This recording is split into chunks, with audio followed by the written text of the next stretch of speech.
In the summer of 1998, beneath the relentless sun and the weight of millennia, a discovery was made that would shift everything we thought we knew about ancient Egypt. Deep within the Valley of the Kings, hidden beneath layers of dust and sand, archaeologists uncovered a chamber that had been sealed for centuries.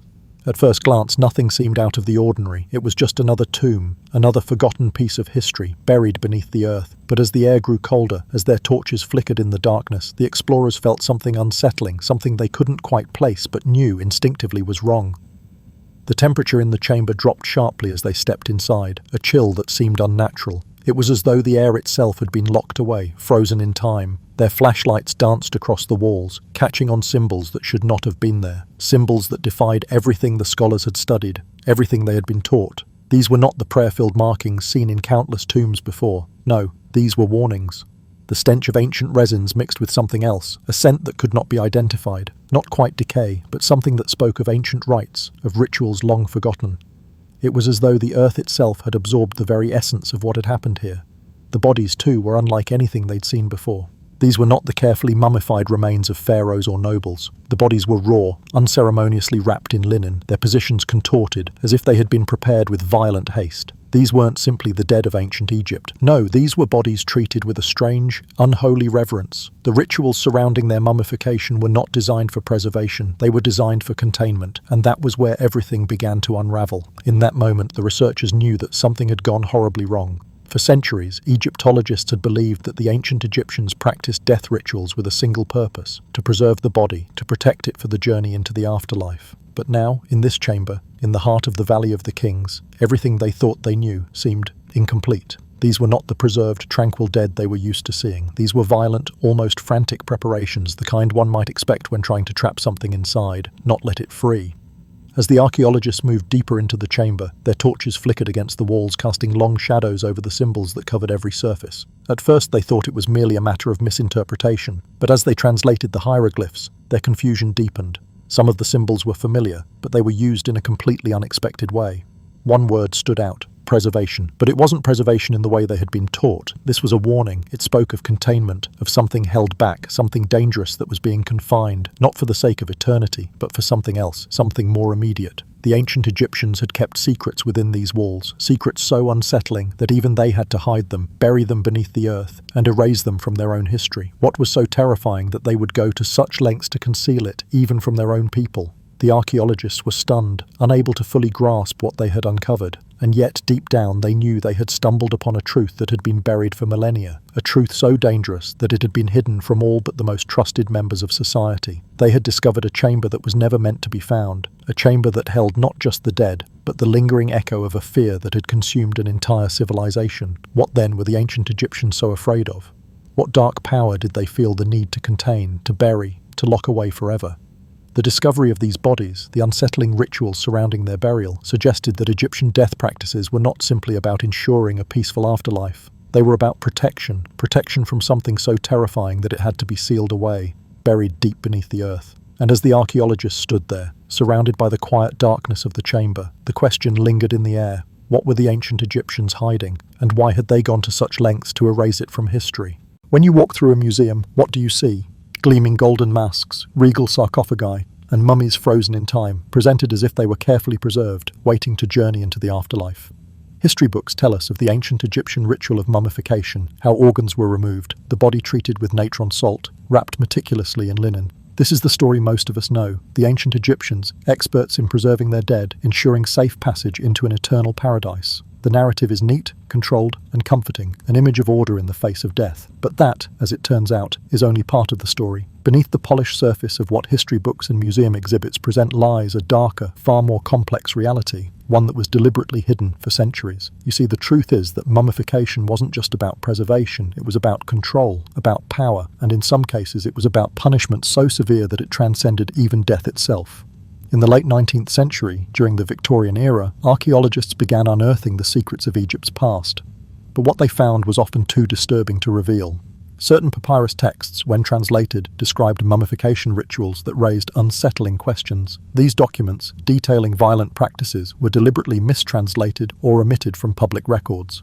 Historians of the time feared that the rituals described were too grotesque to be shared with the public, too disturbing to fit within the carefully curated narrative of ancient Egypt as a place of beauty, enlightenment, and eternal peace. But the truth, buried in forgotten scrolls and hidden within tombs, tells a different story. The bodies that we are taught to admire in museums, the calm, serene mummies of pharaohs and dignitaries, are the ones we're meant to see. They were selected carefully, almost lovingly, preserved for eternity. But away from the public eye in storage facilities or hidden chambers, there are other bodies prepared not for eternity but for imprisonment. Their mummification tells a tale of terror. Some of these mummies were found in unnatural positions, their limbs twisted into agonizing shapes, as though their bodies were locked in a final moment of suffering. In some cases, their mouths were forcibly opened. In others, they were sewn shut. The mutilation wasn't an accident. It was intentional, done to communicate a clear message. These were not the peaceful, dignified dead. These were individuals who had been punished, even in death.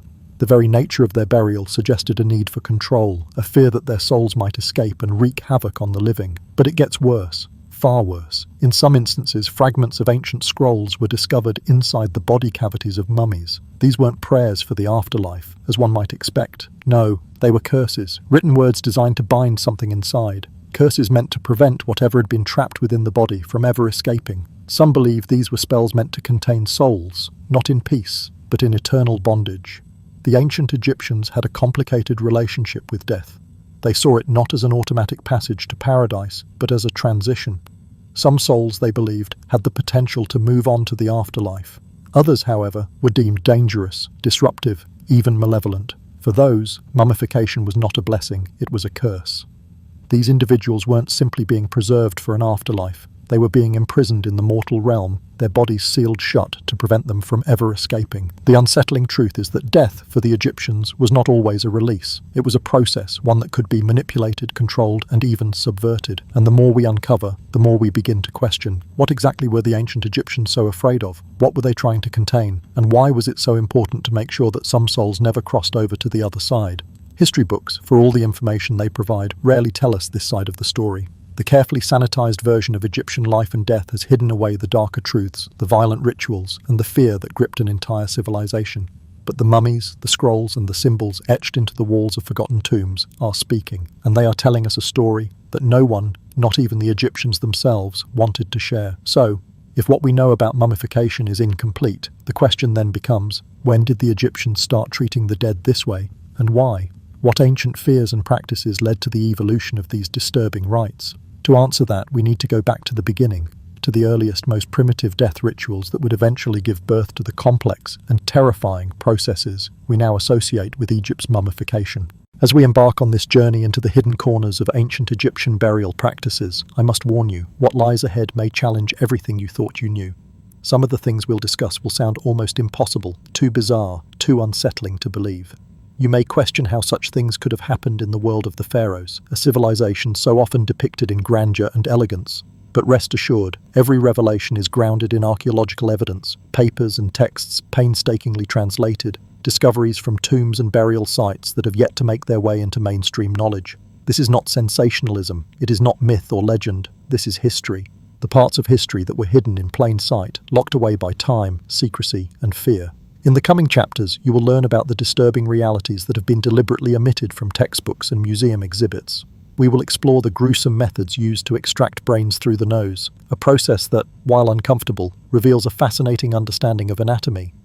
We'll delve into the unsettling practice of placing living animals, sacred perhaps, inside tombs, and examine the use of reverse mummification for those who were deemed enemies, criminals, or traitors. These were not the graceful rituals of royalty. These were acts of control, punishment, and, in some cases, desperation. You'll hear about what happened to tomb robbers, those unfortunate enough to be caught, when they ventured too close to what they should not have touched. Their punishments were not only meant to deter, they were designed to serve as a warning for eternity, a message to anyone who dared break the sacred seals. Some of these tombs were not built to preserve the dead, they were built to trap them forever, ensuring that no soul could ever escape. These mummies, those forgotten criminals and sacrificial victims, were entombed with a purpose far darker than simply safeguarding a body for the afterlife. And then there are the practice bodies. These are the ones that will truly unsettle you. They were used in the early days of mummification as the Egyptians experimented with the process. The bodies, sometimes of criminals, sometimes of unknown individuals, were subjected to treatments that seem almost like the work of mad scientists. These experiments reveal a chilling depth of understanding about human anatomy and decomposition, knowledge that should have been impossible given the limited technology of the time. Yet through these primitive trial runs, the Egyptians perfected a craft that would become synonymous with the preservation of the dead. They understood things about the body that many modern scientists are still only beginning to grasp. It is these hidden details that will unfold before you as we move deeper into the labyrinth of Egyptian death rituals. With each chapter you will uncover more, not just the grand royal rites that have captured the world's imagination, but the shadowy, disturbing practices that lay beneath them. You will come to understand why certain bodies were prepared with such brutality, why some were preserved, while others were sealed away in a prison of death.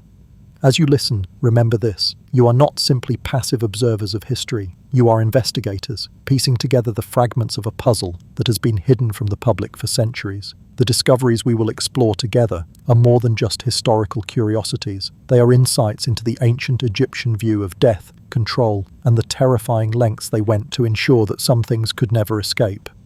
But before the Egyptians perfected these dark techniques, before the elaborate rituals and sacred formulas became part of their elaborate burial system, there was a time when they buried their dead in simpler ways. There were no grand tombs, no intricate mummifications, just simple pits in the sand. But even in these early graves we can see signs of something deeper, something deeply wrong, something that would shape their burial practices for centuries to come. So what happened in those early graves? What practices, primitive as they were, laid the foundation for the disturbing rituals we now associate with Egypt? The answers lie in the very first tombs, where death was handled in ways that revealed the first whispers of the darker, more complex practices to come. Long before the grand monuments, before the reign of pharaohs, and before the ancient Egyptians perfected their art of mummification, there was a time when burial practices were far simpler, far more primal. It was a time around 3500 BCE, long before civilization took shape. The landscape was harsh, unforgiving, and desolate, the desert stretching endlessly under the hot, unforgiving sun. In this raw, ancient world, the Egyptians buried their dead in shallow pits in the desert sand, their bodies left to be consumed by the elements. But what happened next would change everything. The dry, scorching heat of the desert worked in an unexpected way. The sand, as it shifted and settled, naturally desiccated the bodies, preserving them almost perfectly. These bodies, with their skin still intact, their features preserved with eerie precision, were not the result of any intentional embalming or mummification techniques. No, they were the accidental mummies of Egypt's earliest days, preserved by the very environment that would later be the setting for so much of Egypt's history. For centuries, these bodies lay undisturbed beneath the desert's shifting sands, waiting for the moment when they would be uncovered. When archaeologists and historians later discovered these ancient remains, they marveled at how well preserved they were. Their skin was leathery but intact, their bones still sturdy, and their features sharp and recognizable. To the modern eye, these mummies seemed like miraculous glimpses into a distant past, but for the ancient Egyptians who encountered them, they were something far more mystical. The discovery of these natural mummies by later Egyptians sparked a profound belief that the dead, if treated properly, could survive the ravages of time. Their preservation was seen not as a mere accident, but as a sign that perhaps the body could be preserved after death, allowing it to continue into the afterlife. To the Egyptians, this was a powerful revelation, one that would shape their entire understanding of death and burial practices. But as modern forensic analysis began to peel back the layers of mystery, something disturbing came to light. The sand had preserved more than just the bodies, it had preserved their stories. And those stories, when examined closely, were not the peaceful rest of the dead, but a far darker narrative. In some of the mummies, forensic scientists discovered a horrifying detail. Sand was found in their lungs. This was no ordinary accident of preservation. The sand had entered their respiratory systems while they were still alive. These people hadn't died peacefully. They had been buried alive. The evidence was undeniable. There were defensive wounds on many of the bodies, signs that the individuals had struggled against the hands of their assailants, fought to escape a fate they could not comprehend. Their bodies were found contorted in unnatural positions, often curled into fetal poses, as though they had been placed in the grave in a final act of submission. Hands were bound, and in some cases, the remains of children were found alongside the adults, children who appeared to have been drugged, poisoned, or simply left to die slowly in their tombs. These were not peaceful burials. These were not deaths of natural causes. They were executions, sacrifices, and brutal acts of control. The theory that has gained traction among archaeologists is that these were individuals who had been deemed undesirable, criminals, outsiders, or those who had broken the sacred taboos of society. They were offered to the desert in a way that ensured they would never escape. buried in a manner that reflected the harshness of their punishment. This was the birth of a darker side to Egyptian burial practices, one that wasn't about honoring the dead, but about controlling and disposing of those who threatened the order of society. The desert, with its vast emptiness and scorching heat, became a tool for punishment as much as for preservation. The dead were not simply laid to rest in the sand, they were buried with intent, with meaning. The desert was both a grave and a prison. These accidental mummies were more than just preserved bodies. They were the first lessons in the power of death and burial. They taught the Egyptians something crucial, that the body, when treated in a certain way, could survive the passage of time. But they also taught them something darker, something about control, about punishment, and about the power of deciding who deserved peaceful rest and who deserved something else entirely. As the Egyptians' burial practices evolved, these lessons would lay the foundation for everything that came later. The mummification process would become far more sophisticated, more intricate, but the same underlying principles would remain. The dead would be preserved, yes, but there would also be a quiet, underlying message in each act of burial. Some were meant to rest in peace, while others were meant to be silenced forever. These accidental mummies, preserved by the desert's ruthless hand, were the first signs that the Egyptians' understanding of death was far more complex than anyone had imagined. They weren't just trying to preserve the body, they were laying the groundwork for a system that would determine who deserved eternity and who was to be erased from history altogether.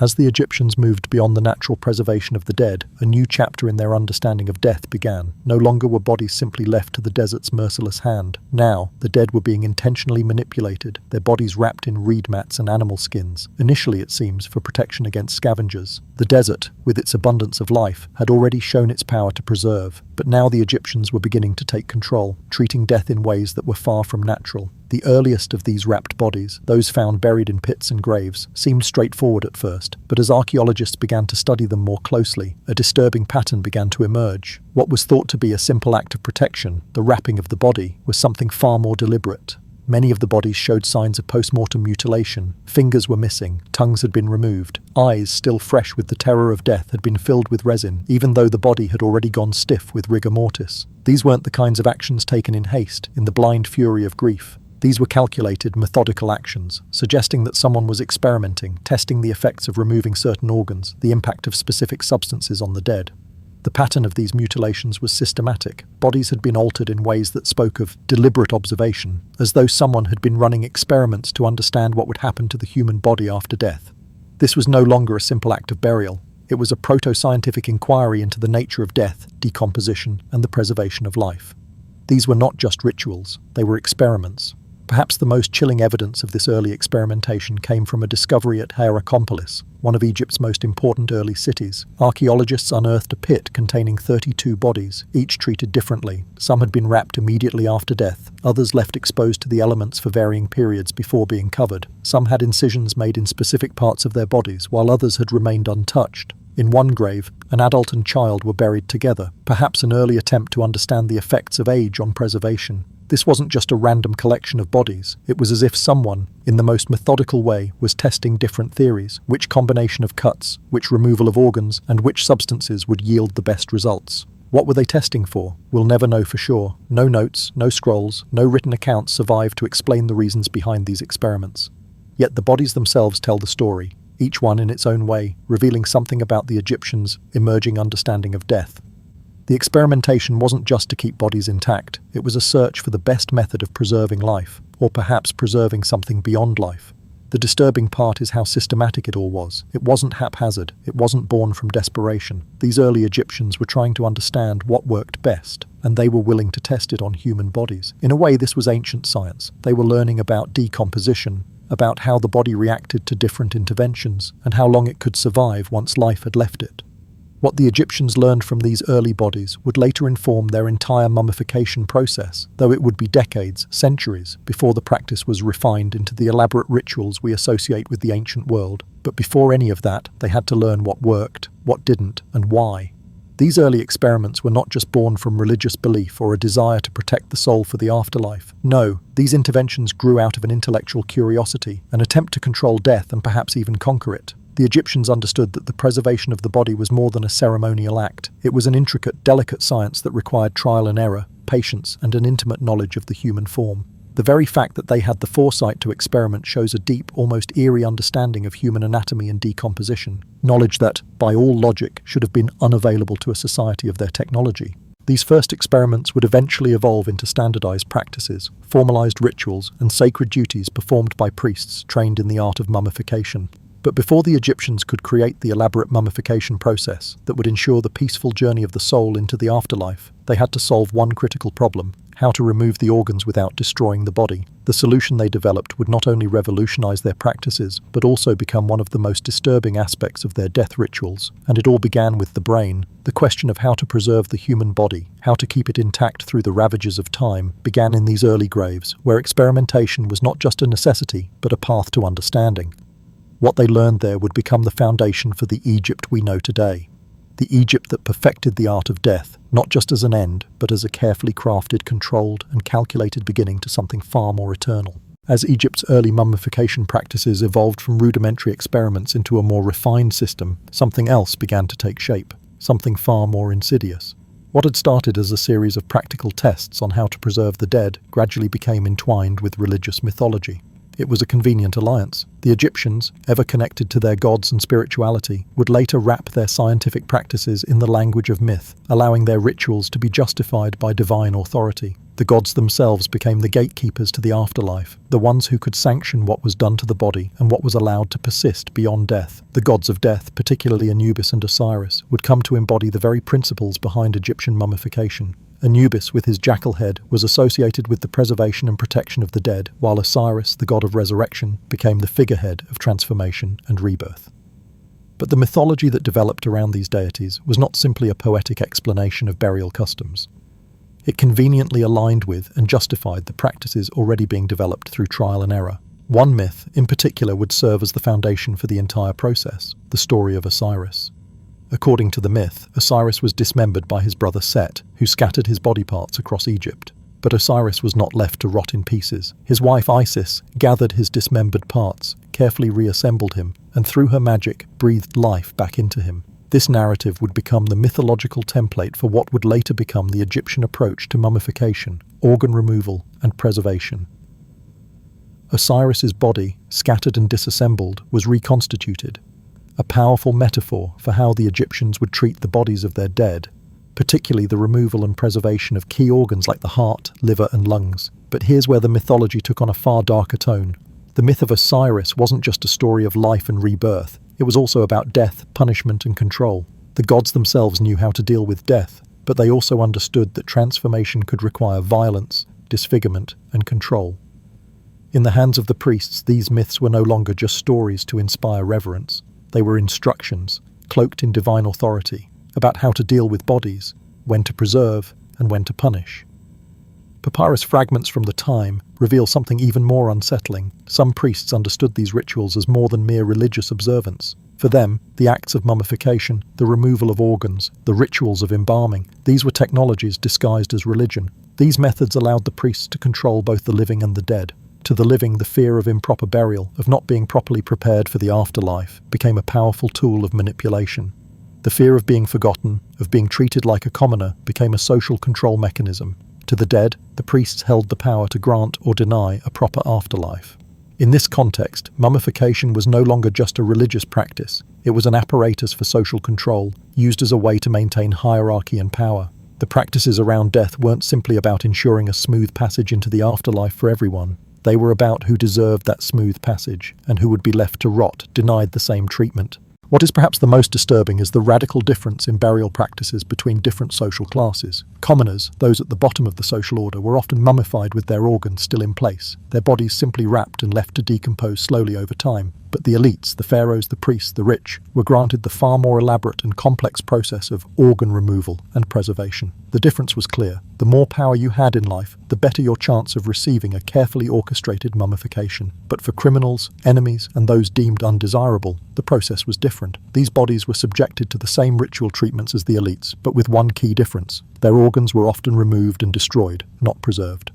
This destruction was not a mistake, it was intentional. These individuals, marked by society as enemies or criminals, were not allowed the same sanctity as others. Their bodies were not simply to be buried, they were to be eradicated. The message was clear. Even in death, there were those who deserved to be punished, who deserved not rebirth, but obliteration. What this all suggests is that Egyptian death practices were not purely born of religious belief. They were, in many ways, a tool of social control. The rituals surrounding mummification served as a reminder of the power the ruling class held, not just over the living, but over the dead. The mythologies of the gods provided the framework, but the real purpose of these practices was not spiritual enlightenment or divine guidance. It was control of life, control of death, and the perpetuation of a societal order that kept the elite at the top. The myth of Osiris says he was cut into 14 pieces and reassembled by Isis. But newly translated texts suggest this wasn't mythology. It was a template for what to do with bodies, and more importantly, when to deviate from preservation and do something else entirely. What we once thought were just divine stories were, in fact, detailed instructions on how to handle the dead, and more importantly, how to use death as a tool for control. The mythology was never just about explaining the afterlife. It was about ensuring control over who got to enter it and who did not. With religious justification now firmly established and experimental methods perfected, the Egyptians were poised to develop the complete mummification process. But the first step, the most invasive and most disturbing step of all, was yet to come. The extraction of the brain, the very seat of life, was an art form the Egyptians would perfect, and it all started with a hole no bigger than a nostril. The ancient Egyptians went to extraordinary lengths to remove the brain during their mummification process. Yet curiously, they did not preserve it. The paradox is striking. They meticulously extracted the brain, but to them it held no value. They considered it unimportant, even dismissing it as the skull fluid, a worthless substance with no function beyond cooling the body and generating mucus. So why then did they go to such precise, obsessive lengths to ensure its complete removal? The answer lies in the ancient Egyptians' unique understanding of human anatomy and consciousness. Unlike many other cultures which identified the brain as the seat of thought and intelligence, the Egyptians had a fundamentally different view. They believed the heart was the center of all intelligence, emotion, and identity. The heart, to them, was the source of intellect, the core of the human soul, and the seat of memory. The brain, in contrast, was a secondary organ, considered little more than a cooling mechanism for the body. Its only role, in their minds, was to produce mucus. It had no bearing on the afterlife, no importance to the soul's journey. To the Egyptians, once a person had passed, the heart's essence would endure, but the brain was an entirely different matter. It wasn't needed for the afterlife, and in fact, was something they sought to discard. Despite their lack of belief in the brain's importance, the process of brain removal was anything but haphazard. In fact, it was systematic, meticulous, and even obsessive. Recent advancements in forensic technology, such as CT scans and endoscopic cameras, have allowed us to peer inside the skulls of mummies with unprecedented precision. What these technologies have revealed is startling. When the brain was left inside the skull, it decomposed rapidly. The trapped tissue generated gases and fluids that could destroy the preserved face from within, causing severe facial collapse and discoloration. This was something the ancient Egyptians understood all too well. Early mummies with their brains left intact exhibited signs of degradation in the face, puckered, swollen, and deformed features that no embalming technique could fix. The Egyptians learned this lesson the hard way, through careful observation over generations of mummification. But there's another, more insidious layer to this ritual. Some papyrus texts, recently translated and examined, suggest that the priests who oversaw mummification believed the brain didn't just need to be discarded for practical reasons. They also thought it contained the remnants of a person's thoughts, memories, and potentially troublesome aspects of personality. To them, the brain could harbour the vestiges of the deceased's worldly life, traits, behaviours, and possibly even vices that could prevent the soul from moving freely into the afterlife. The removal of the brain, then, was not just a physical process, it was a spiritual one. It was the first step in cleansing the deceased, ensuring that they entered the afterlife without the burden of their past actions or thoughts. This process wasn't about preserving the brain to study or to remember, it was about removing anything that could potentially disrupt the smooth transition into eternity. The Egyptians wanted the deceased to enter the afterlife clean, free from the residual marks of their earthly lives. The brain, with its memories, desires, and perhaps even the sins of life, was seen as a contaminant, an organ that needed to be eliminated so the deceased could be transformed, reborn, and ready for the trials that awaited them in the underworld. The Egyptians' approach to brain removal is fascinating because it isn't just rooted in practical necessity or a lack of understanding. It's steeped in spiritual belief and the desire to reshape the very essence of the deceased. This procedure wasn't just about ensuring preservation, it was about creating a blank slate, a transformation that would purify the deceased and grant them a new, uncontaminated existence in the afterlife. But understanding why the brain had to go is only part of the equation. The real question that arises is, how did the ancient Egyptians go about removing it? The process was so invasive, so precise, and so disturbing that when early archaeologists first encountered the instruments used for brain extraction, many refused to believe that such tools had actually been inserted into living skulls. The idea of these instruments piercing through the cranium seemed inconceivable, until the archaeologists found the bodies. Only then did the grim truth become clear. The process of brain removal was far more than a mere academic curiosity. It was a carefully honed art form, one that required tools of remarkable precision and skill, and soon you'll discover exactly how the Egyptians perfected this most invasive of rituals.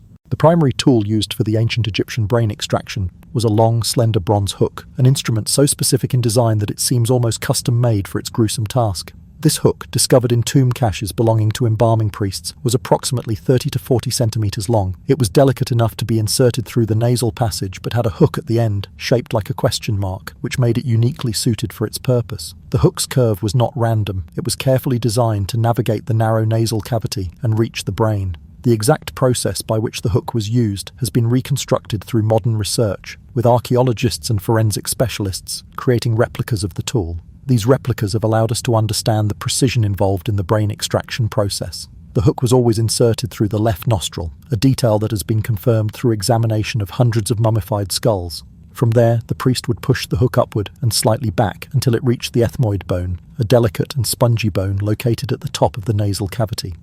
This bone acts as a gateway between the nose and the cranial vault, the part of the skull that houses the brain. The resistance the priest would have felt at this stage is difficult to imagine. The bone would have been thin, but still, breaking through it would create a significant amount of resistance. There would have been a distinct sound, a slight crack or crunch, as the ethmoid bone was pierced. When the hook finally broke through, the priest would know by the sudden lack of resistance. It was a feeling that had to be learned, a tactile recognition that told them they had entered the skull. Once inside, the hook's curved end was used to grasp and pull out pieces of brain tissue. The texture of the brain is surprisingly soft and pliable, similar in consistency to cold butter. This allowed the priests to carefully extract the brain in small chunks, rotating the hook to catch more tissue. The process was repeated time and time again, often dozens of times, until the skull was emptied. The total procedure would take about 2 hours, a slow, methodical process piece by piece. However, this detailed medical procedure, remarkable in its precision, takes on a far darker, more disturbing nature when we consider the evidence that has emerged from modern forensic analysis. In many of the mummified skulls, archaeologists have found something deeply unsettling. Some skulls show signs of healing around the penetration point, suggesting that the person didn't die immediately from the brain extraction. They survived long enough for their bones to begin healing over the wound, a phenomenon that simply shouldn't occur unless the person was still alive when the procedure took place. This revelation suggests that the brain extraction was not always a post-mortem ritual.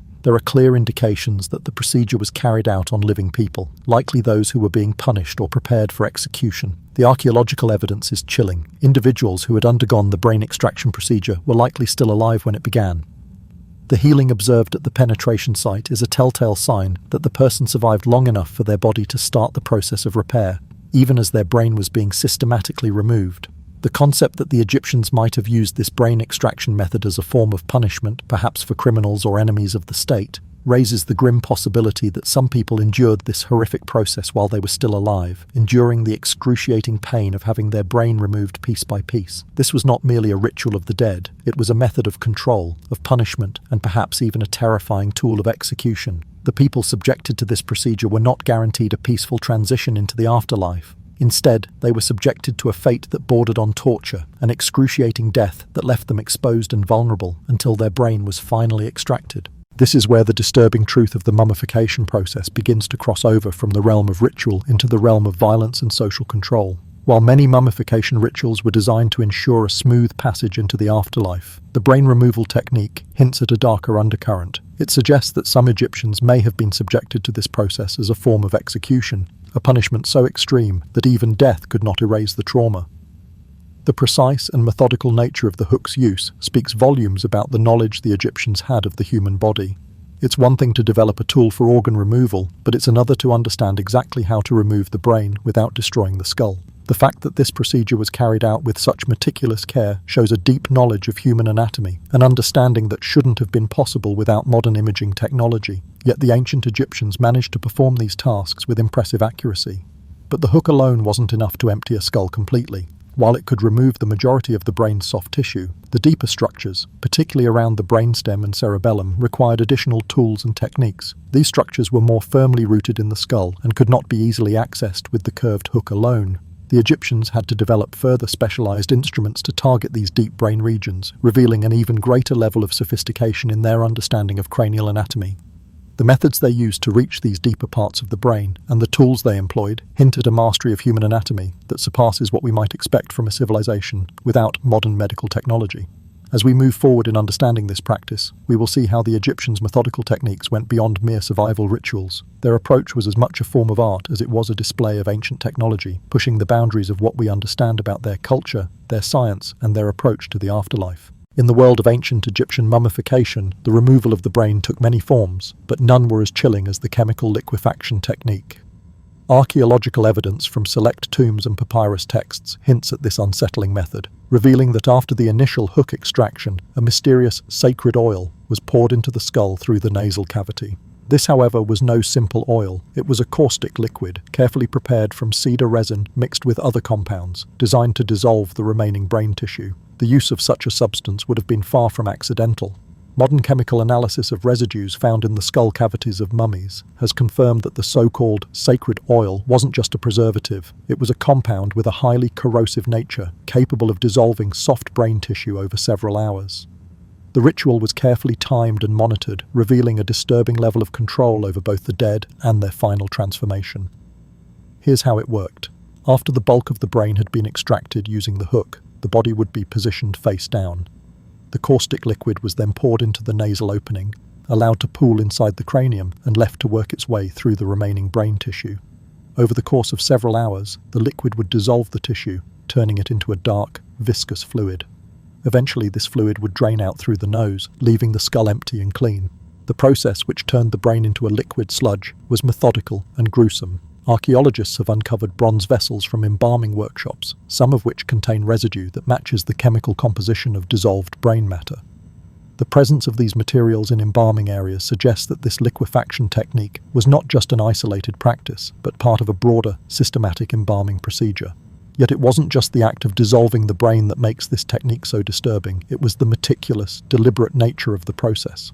According to several papyrus texts, the priests overseeing the embalming process would monitor the draining of the liquefied brain matter, checking the color and consistency of the liquid to ensure complete dissolution. The liquid's transformation from solid to fluid was considered an essential part of the embalming ritual. The priests were not just extracting the brain, they were performing a ritual of purification, ensuring that every last trace of the deceased's former consciousness was eliminated, leaving behind a cleansed vessel for the afterlife. This wasn't an act of preservation, it was a spiritual and physical cleansing, a methodical purging of the individual's earthly self to make room for a rebirth.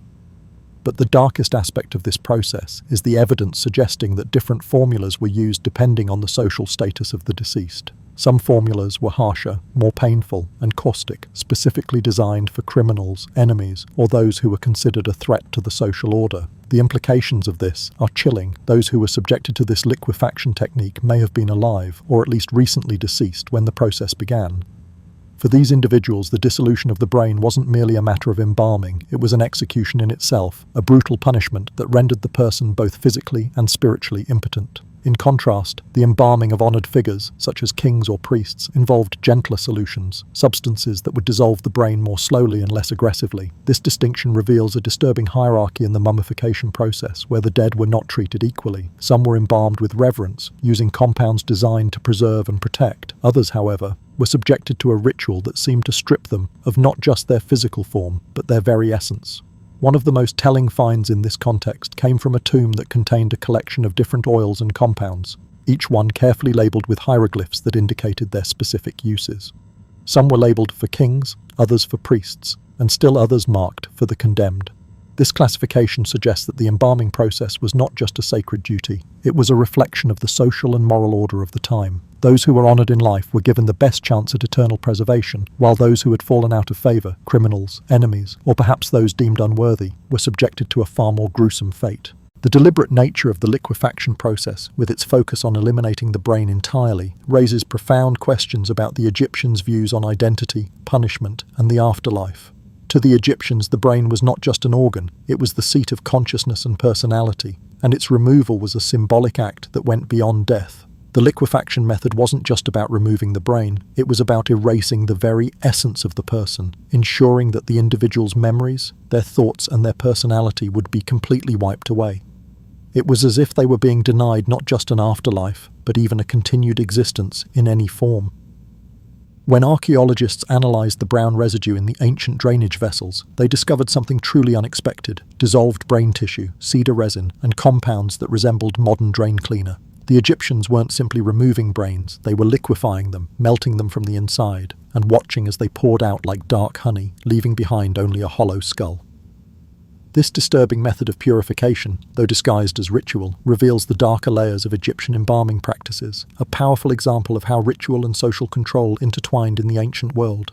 With the skull emptied and prepared, the next stage in the mummification process was ready to begin. The body cavity, now open and ready, would be treated with the same meticulous care. The organs inside, the heart, liver, lungs, stomach, and intestines, each required specific handling, preservation, and in some cases destruction. What the Egyptians did with these organs reveals their deepest beliefs about identity, judgment, and eternal punishment, and sheds light on just how far their practices extended beyond simple preservation into the realm of control and transformation. Unlike every other organ, the heart remained untouched during the mummification process. This crucial detail is key to understanding the Egyptians' views on the afterlife. They believed the heart was the seat of intellect, memory, and moral character, the essence of who a person was. Unlike the brain, which was discarded as unnecessary, the heart was considered irreplaceable. It had to be preserved intact, for it would be judged in the afterlife. In the ritual known as the weighing of the heart, depicted in funerary texts, the deceased's heart was placed on one side of a scale, and a feather, symbolizing truth and ma'at, order, was placed on the other. If the heart was heavier than the feather, it signified that the deceased had failed the judgment, and their heart would be devoured by Amit, a fearsome creature, erasing their soul from existence. But some mummies reveal a more disturbing manipulation of the heart. In certain cases, the heart was not just left intact, it was cut, weighed while still in the body, or even tampered with to influence the outcome of judgment. Scarab amulets made of lead were sometimes inserted directly into the heart tissue, a clear attempt to weigh the heart down, or to literally tip the scales in the deceased's favour. The wealthy and powerful, it seems, had ways of cheating the system, ensuring they passed the judgment no matter what they had done in life. Yet for criminals and enemies, the heart's role was far more sinister. There is evidence that for these individuals, the heart was deliberately removed and destroyed, guaranteeing their eternal obliteration. In this way, the heart's presence or absence became the ultimate symbol of control, a judgment rendered by the priests, who decided whether the deceased would pass into eternity or face complete annihilation. The heart stayed, not just as the centre of life, but as the final arbiter of fate, and for some, that meant eternal redemption. For others, absolute destruction. The first incision made during the Egyptian embalming process was critical, both practically and symbolically. This incision, usually about 10 to 15 centimeters long, was made on the left side of the abdomen, between the ribs and the hip bone. It seems simple enough, but the location of the cut was far from arbitrary. The left side of the body held profound meaning in Egyptian culture. In their directional symbolism, the left was associated with the past, the realm of reception and memory, while the right side was connected to the future, action, and progress. This left-right distinction wasn't just about physical positioning, it was about metaphysical concepts, about how the Egyptians viewed the balance between life, death, and the eternal. While this ritual significance of the left side is intriguing, there's also a practical reason for this particular location. The left side of the body provided the embalmer with easier access to the stomach and spleen, critical organs in the mummification process. By cutting here, the embalmers could remove the organs with minimal damage to the liver, which was more deeply situated on the right side. It was a balance between ritual and function, with one not entirely overshadowing the other. The incision itself was not just a physical action, it was the first step in separating the body from the soul, an act that began the process of purification and transformation. The person who made this crucial incision was known as the ripper, or slitter, ancient Egyptian weti W, and they held a very specific, often lowly role in the embalming process. The weti W was typically the lowest-ranking member of the embalming team tasked with performing this first cut, a necessary but deeply symbolic action. The The slitter's job, however, came with a curious ritual punishment. After making the incision, the Ripper was ceremoniously chased away by other priests, who would throw stones at him, shouting curses and insults. This wasn't a punishment for a crime committed, it was a symbolic act, a ritualized condemnation. The Ripper had violated the body's integrity, however temporarily. Though his task was necessary, the act of opening the body was an affront to its sanctity, and so he was driven away, only to return the next day to perform the same task again. This strange ritual of punishment was paradoxical because everyone knew it was a cycle. The Ripper would be cursed and chased away, only to be called upon to cut open another body, again and again, as part of his unending role in the embalming team. His task was his punishment, an endless reminder of his position in the social order. Interestingly, there's evidence suggesting that some of the individuals chosen for this role were not just ordinary priests, but criminals or those who had committed some offense. The priests likely believed that forcing these individuals to perform the defiling task was a form of penance, a way to redeem themselves by handling the most profane part of the mummification process. These criminals, who were forced to carry out one of the most sacred yet brutal tasks, were both part of the process and outside of it, marked by their punishment. This added another layer to the ritual, where those who were already seen as defiled were made to defile the body, symbolizing their return to the community, or perhaps their final penance before death itself. Once the incision was made, the mummification process revealed more than just the contents of the abdomen. For the priests, it was the first moment they gazed into the interior of the human body. The organs, still in their natural positions, were revealed, each holding the remnants of the person's last moments, sometimes even their last meals. Analysis of stomach contents from mummies has provided intriguing insights into the final hours of these individuals' lives. Archaeologists have found partially digested food still lodged in the stomachs of mummies, sometimes consumed just hours before death, other times days earlier. These discoveries raise a critical question. How soon after death did mummification begin? Some mummies suggest that the embalming process could have started very soon after death, possibly even while the body was still in the early stages of decomposition. The presence of food in the stomach adds a visceral, almost uncomfortable reality to the mummification process. These weren't abstract rituals performed on distant mythical figures. These were real people, with real meals, living in a real world. The act of opening the body, removing the stomach, and seeing the contents of the last meal, this was a deeply human moment for the embalmers. It was a reminder that this wasn't just a process of preserving the dead, but of preserving the life that had once been. The incision made by the Ripper wasn't just a physical opening of the body, it was the gateway into the most intimate parts of human existence, the memory of a person's life, sealed in their organs, their final thoughts, and their last meal. The fact that this cut marked both a practical necessity and a symbolic ritual makes it one of the most profound moments in the entire mummification process.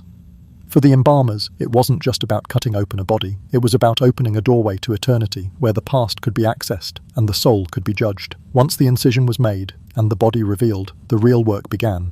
The removal of organs required not just skill, but an intimate understanding of the human body, knowing which organs to take first, which to preserve separately, which to examine, and in rare, disturbing cases, which to leave inside for a very specific purpose. In the embalming process, every organ was removed in a specific and unchanging sequence, a pattern so methodical and efficient that modern surgeons would recognize its utility in minimizing damage and contamination. The Egyptians understood, perhaps without the knowledge of modern anatomy, the most efficient way to remove each organ in a way that preserved the body as much as possible, avoiding unnecessary trauma. The first organ to be removed was the liver, the largest of the abdominal organs, and the most easily accessed through the incision. It was a dark, heavy mass, and when extracted intact, it would have felt solid and firm in the priest's hands. The liver was believed to be a vital organ, a source of vitality, and its condition was closely examined. If the liver showed signs of disease, it was seen as an indication of moral corruption, suggesting that the person had lived an unclean or sinful life. This belief tied directly into their religious views on purity, judgment, and the state of the soul. After the liver, the lungs were removed. To access them, the priests had to reach up into the chest cavity through the abdominal incision, sometimes breaking ribs from the inside to pull each lung out separately. The moment the lungs were freed from their place in the chest, they would collapse, deflating as air rushed out in a final gasp. The sound of escaping air would have been unsettling, echoing in the silent embalming room like a final breath taken by the deceased. Some priests believed this moment, the release of air from the lungs, marked the soul's departure from the body, signaling that the person had passed on. However, more recent forensic analysis suggests something more pragmatic. The priests were ensuring the lungs were completely empty, confirming that the person was beyond revival before moving on to the next step of the process. This waiting period likely served a practical purpose, ensuring that the person had truly died, but it also raises unsettling questions about whether, in earlier cases, the embalmers had waited long enough. If they hadn't, the consequences would be chilling. The stomach and intestines came next, removed with the utmost care. This process was far more complicated, as it required disconnecting the intestines from their attachments in a way that minimized the risk of spilling the contents. The digestive organs were particularly considered defiling, which is why the priests wore specific garments during this stage of the procedure to shield themselves from contamination. The stomach and intestines would have been handled delicately, as the spilling of bodily fluids was seen as a breach of both spiritual and physical cleanliness. The final organs to be removed were the kidneys, accessed from the back, once again through the same abdominal opening. The kidneys, like the liver, were considered essential for the maintenance of life and health, but they were often placed at the end of the sequence of organ extractions. These small but crucial organs were removed and set aside, ready to be either preserved or discarded, depending on the person's status in life. However, not every mummy followed this neat, predictable pattern. Some exhibited strange anomalies, organs that were removed in a different order, or some organs left behind entirely. In some cases, organs had been removed, examined, and then replaced in unusual configurations. One particularly unsettling discovery involved a liver found in the chest cavity, or intestines coiled in strange patterns within the body. In some tombs, archaeologists found organs from different bodies mixed together, suggesting that some embalmers may have deliberately switched organs between individuals for reasons that remain unclear. These irregularities raise important questions about the nature of the mummification process. Were these anomalies the result of mistakes, or were they intentional? Could it be that certain embalming rituals involved more than just preserving the dead? Could some mummies have been part of a ritual or purpose we don't fully understand? The implications of this are far-reaching. Were some bodies deliberately altered, their organs rearranged for ritualistic or symbolic purposes? Or was it possible that some mummies, particularly those from lower social classes, criminals or enemies, were processed in ways that ensured they could never be resurrected or restored? The presence of mixed organs raises the possibility that some mummifications involved much darker rituals of destruction, or perhaps even punishment, hidden beneath the guise of embalming. Once the organs were removed and laid out, the embalmers faced an important decision: what to do with each of the organs. This decision depended entirely on who the deceased had been in life. The most important organs, the liver, lungs, stomach and intestines, were often preserved in canopic jars, which were placed in the tomb to ensure that the soul could have access to them in the afterlife. However, not every individual received this treatment. Those who were honoured, such as kings and priests, were more likely to have their organs preserved with the utmost care. But criminals, enemies and the condemned were often treated differently. Their organs were sometimes destroyed, their bodies disrespected in ways designed to ensure that there would be no possibility of resurrection or rest for the soul. In these cases, the embalmer's task wasn't just preservation, it was annihilation, ensuring that the dead were consigned to oblivion forever. This step, the decision about what to do with the organs, reveals how deeply the Egyptians intertwined their mummification rituals with concepts of judgment, power, and control. The body wasn't just preserved, it was transformed, its parts arranged in a way that reflected the moral and social value of the deceased, and in some cases the power of those who controlled the dead. The canopic jars, iconic in their beauty and symbolism, were an essential part of the ancient Egyptian embalming process. 4 beautifully crafted containers, each dedicated to one of the 4 vital organs, liver, lungs, stomach, and intestines, were used to house the organs removed during mummification. Each jar was capped with a lid shaped like the head of a different deity, representing the 4 sons of Horus, who were tasked with protecting these organs in the afterlife. The lids featured human, baboon, jackal, and falcon faces, each linked to the specific organ it protected. The human-headed lid corresponded to the stomach, the baboon to the lungs, the jackal to the liver, and the falcon to the intestines. The intricate craftsmanship of these jars was astounding, with each vessel finely decorated, reflecting both the sacred nature of the contents and the care the Egyptians had for the deceased. However, the reality behind these jars is far darker and more complicated than the standardized narrative we've been taught. Archaeological examination of many canopic jars reveals disturbing inconsistencies. For one, many jars contain the wrong organs. Some have organs from multiple bodies mixed together, while others have no organs at all, just sawdust or linen. This suggests that the jars were not always used as true vessels of preservation, but might have served a more symbolic purpose. If the organs weren't being preserved properly, could it be that the jars themselves were more important than what they contained? Were they mere decoys, designed to create the illusion of proper preservation, while the actual organs were disposed of elsewhere? This theory gains traction when we consider other findings. In some tombs, hidden chambers have been uncovered, containing organic material that matches the DNA of the mummy, but wasn't stored in the canopic jars. This suggests a second, secret preservation process that took place away from the sacred containers. In these hidden chambers, priests might have been preserving the organs in ways we don't fully understand, possibly for personal or ritualistic purposes, or perhaps to keep them from the public eye. What's clear is that the canopic jars weren't always used as they were intended, and that their symbolism might have overshadowed their function. The most disturbing revelation, however, comes from the analysis of some canopic jars that contained organs deliberately left to rot. Unlike the other organs that were carefully treated with preservatives, these organs showed signs of decay and disease. The residue inside these jars revealed no trace of the chemicals used for preservation. The organs had been intentionally allowed to decay, preserved in a way that ensured they would never function in the afterlife. This suggests that for certain individuals, likely criminals, enemies, or those seen as unworthy, the Egyptians used the canopic jars not as a vessel of protection, but as an instrument of eternal punishment. These individuals, though their bodies were mummified, had their organs destroyed, ensuring that they could never fully participate in the afterlife. Their organs, left to rot in sealed jars, symbolized their eternal obliteration, an irreversible punishment disguised as ritual burial. The idea that these sacred, beautifully adorned canopic jars were used as instruments of suffering designed to deceive both the living and the dead is as tragic as it is horrifying. The jars were not just containers, they were symbols of control and punishment, concealed beneath layers of religious sanctity. The soul of the deceased, searching desperately for its organs in the afterlife, would be thwarted by the very vessels meant to protect it. Instead of offering rest and resurrection, these jars offered decay and torment, ensuring that certain individuals would face a fate far worse than death. But for most individuals, the organs were truly preserved, treated with the same care and chemical processes as the body itself. The substances used to preserve the organs weren't just effective, they were so advanced that modern science still cannot fully replicate them. The Egyptians knew something about chemistry, decomposition, and the specific properties of human tissue that goes beyond what should have been possible for their time, and the most likely source of this knowledge, a history of systematic experimentation on an industrial scale. Among the many mysteries of ancient Egyptian mummification, one category of mummies stands out as particularly baffling: the empty mummies. These are bodies from which every single organ, including the heart, has been removed, leaving behind completely hollow torsos. While these mummies are relatively rare, they consistently appear across different dynasties and locations, suggesting that their treatment was not a mistake or an experiment, but a deliberate, specific practice. When modern researchers use CT scans to examine these mummies, they find nothing inside the torsos, no organs, no packing material like sawdust or linen, nothing to maintain the shape of the body. These mummies were thoroughly eviscerated, dried, and wrapped in the same manner as other mummies, but their insides were left entirely empty.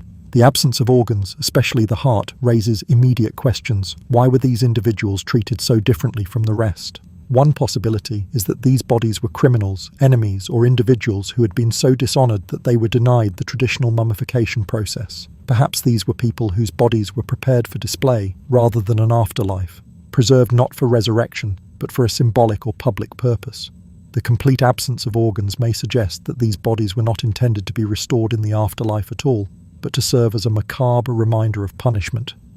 Another more disturbing theory is that these mummies were preserved as evidence of punishment, their hollow bodies meant to symbolize complete obliteration, bodies that had been utterly erased of their humanity.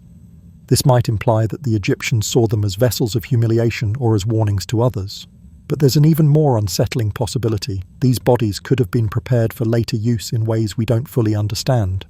Recent discoveries near embalming facilities have revealed evidence of organ storage that doesn't align with religious texts. Some organs were being kept, studied, or even used for purposes not recorded in official documents. What were the Egyptians doing with these preserved organs? Were they keeping them for rituals we don't know about? Or were they experimenting with the body in ways that have never been acknowledged? Perhaps the most haunting find comes from a tomb containing dozens of empty mummies, standing upright in sealed chambers. These mummies were not lying down or resting, as you would expect. Instead, they were positioned as if they were waiting for something, lined up like vessels in the dark, poised to be filled. Archaeologists have called this the empty chamber, but we have no idea what the Egyptians themselves called it because they never documented this practice. It remains another secret buried by time, another chapter of history deliberately erased from official records. What were these mummies meant for? Were they guards, servants, or perhaps empty containers waiting to be filled with something else? The image of these hollow mummies standing in the dark, waiting for a purpose, is a haunting one, and it leaves us with more questions than answers. Empty or full, every body would undergo the next critical phase, chemical preservation. The substances used during this stage would determine whether the mummy lasted for decades or millennia, whether the skin remained supple or turned to brittle leather, whether the body was preserved for eternity or slowly, deliberately destroyed from within. The process of mummification is often most strongly associated with the use of natron, a naturally occurring substance that was critical to the preservation of the body. Natron, a mixture of sodium carbonate, sodium bicarbonate, sodium chloride, and sodium sulfate, was harvested from the dried lake beds in the Wadi Natron Valley, located to the northwest of Cairo. For the ancient Egyptians, natron was not only a powerful preservative, it was a sacred substance, with its use in mummification deeply intertwined with their religious beliefs and practices. What made natron so essential for preservation? Its chemical properties made it an ideal desiccant. Natron worked by drawing moisture from the body's tissues while maintaining a pH balance that prevented decomposition. This was key because the process of decomposition begins when the body's moisture content begins to break down the tissues and attract bacteria. Natron's ability to absorb water from the body while keeping the pH stable was crucial to halting this process. In modern experiments designed to reconstruct ancient mummification techniques, bodies treated with pure natron for around 40 days became fully desiccated. The moisture content of the body dropped dramatically, from approximately 75% to below 10%. This process effectively turned the body into a form of preserved leather, keeping it intact for centuries. The skin would darken and tighten as it dried, becoming tough and resilient, a testament to the powerful effects of natron. However, the use of natron was not as straightforward as it might seem. Archaeological examinations of mummies reveal that natron wasn't applied uniformly across the body. Instead, different concentrations and combinations of natron were applied to specific body parts, suggesting a sophisticated understanding of tissue densities and moisture retention. For example, the face, often the most visible and important feature, would receive a weaker solution of natron, ensuring that the facial features remained well preserved. The limbs, however, would be treated with a stronger solution, aimed at maximizing the preservation of the flesh. This nuanced application of natron shows that the embalmers didn't just apply a one-size-fits-all approach, they tailored their methods to the unique characteristics of each part of the body. Furthermore, it's clear that temperature control played a significant role in the mummification process. Bodies were often treated in underground chambers, where the cool temperature prevented the rapid drying that could cause the skin to crack and distort. This careful management of temperature allowed the embalmers to control the desiccation process more precisely, ensuring that the body dried evenly and slowly. The sensory experience of working with natron would have been distinct. The smell of natron was slightly alkaline, mineral, almost earthy, perhaps not unpleasant but certainly strong and pervasive. The grainy texture of the substance would have absorbed moisture from the air, and as the body was encased in layers of natron, the visual transformation would have been dramatic. The body would have slowly dried, its skin darkening and tightening, the features becoming almost leathery in their preservation. Over time, the desiccation would halt the process of decomposition, transforming the body into something that appeared almost eternal. However, there's a far darker side to the use of natron. Not all bodies were treated with pure natron. Some showed evidence of contaminated mixtures, suggesting deliberate sabotage in the mummification process. These contaminated mixtures contained substances that accelerated decomposition rather than preventing it. Analysis of these bodies revealed the presence of animal fats that would go rancid over time, or plant materials that harbored bacteria. Such additions were not accidental, they were scientifically designed to fail. The presence of these corrupt mixtures suggests that someone, possibly within the embalming team, was deliberately sabotaging the preservation process. These bodies appeared to be properly mummified on the surface, but the introduction of decomposing agents ensured that they would fail to achieve eternal preservation, their bodies breaking down over time instead of enduring. This deliberate corruption of the mummification process is a chilling element that raises unsettling questions. Who would want to destroy the sanctity of the afterlife in such a calculated way? The answer is not entirely clear, but the implications are profound. The idea that someone was deliberately sabotaging the embalming process under the guise of ritual and sacred duty suggests a hidden level of cruelty and power, using the very processes meant to preserve and protect to instead ensure a slow, unseen degradation of the body. Natron was sacred, harvested from holy lakes, purified and stored in sealed containers, but in some cases it became a weapon of corruption. The presence of deliberately tainted natron in certain mummies suggests a dark manipulation of sacred rituals. What was once a substance for eternal preservation became a tool for desecration, ensuring that those targeted would never find peace, even in death. Natron alone wasn't enough to guarantee eternal preservation. Once the body had been desiccated, it required oils, resins, and other substances to ensure that it didn't simply crumble to dust over centuries. These additional treatments revealed an even deeper knowledge of chemistry, and perhaps, more disturbing, an even darker purpose.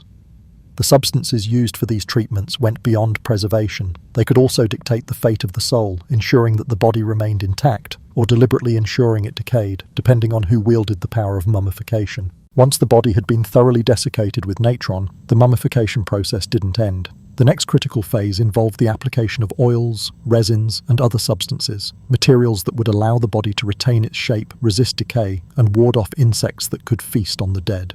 This was not simply about preserving the body, it was about preparing it for the eternal journey, ensuring that the deceased would remain untouched by time.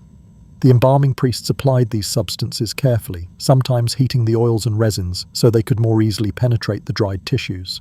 The primary goal was to make the skin supple again, preventing it from becoming brittle and easily torn, while also making it less attractive to insects. These oils and resins created a protective barrier, which was critical in maintaining the body's integrity over centuries. Through modern chemical analysis, we have been able to identify several of the substances used by the Egyptians. Cedar oil, imported from Lebanon, was among the most important. Its antimicrobial properties helped keep the body from decomposing by inhibiting bacterial growth. Cedar oil, with its aromatic scent, was also a fitting substance to cover the smell of death, an unpleasant side effect of the mummification process.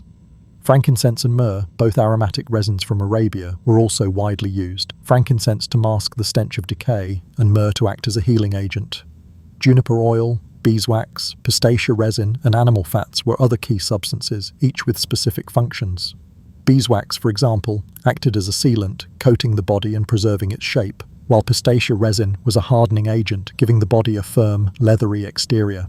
But these applications weren't random. Different substances were applied in specific combinations based on complex formulas, which varied not just by time period, but also by the social status of the deceased and the judgment of the embalming priest. For example, a well-off noble or a king might receive a higher concentration of the finest substances, applied meticulously over many layers, while a commoner might have their body treated with less attention to detail or with cheaper materials. The variation in application was so precise that it's evident the priests had developed a detailed understanding of the effects of each substance, and they used this knowledge to grant varying degrees of preservation depending on the importance of the deceased. The evidence of this practice becomes especially apparent when we examine mummies from the same time period. Some bodies, treated with what seemed to be similar amounts of expensive substances, show dramatically different results. While one body may be remarkably well preserved, with skin that remains supple and features that are almost lifelike, another might crumble to dust within a century, even though it was treated with the same oils and resins. The difference wasn't in the substances themselves, it was in the way they were applied. The timing, the order of application, and the temperature at which the substances were applied made all the difference between a body that would endure for millennia and one that would quickly disintegrate. More disturbing still is the evidence of deliberate misapplications. In some mummies, resins were applied to still moist tissue, trapping moisture inside the body and accelerating internal rot. In others, hardening agents were used in concentrations that caused the skin to become brittle and disintegrate over time. These errors, if they were errors at all, weren't accidental. They suggest that some embalming processes may have been deliberately compromised. This may have been done for certain individuals, criminals, enemies, or those considered unworthy of proper preservation. These bodies were not preserved for eternity. They were destroyed from within, ensuring that they would not survive the passage of time. One of the most fascinating and disturbing pieces of evidence is the discovery of embalming workshop notes, rare finds that have survived the centuries. These notes contain formulas for embalming that not only differ by social class, but are also labelled for specific types of death: natural deaths, accidental deaths, executed criminals, and even enemies of the state. These formulas weren't just recipes for mummification, they were tools of control, deciding who would be preserved for eternity and who would be forgotten by time. The most chilling implication is that the priests, who held the knowledge of embalming and the secrets of preservation, didn't just preserve bodies, they controlled them. They controlled the social and spiritual destiny of the deceased, choosing, perhaps influenced by bribes or political motivations, whether a person's body would endure or be allowed to degrade. The priests wielded power not just over the dead, but over the living, using their sacred knowledge as both a privilege and a weapon.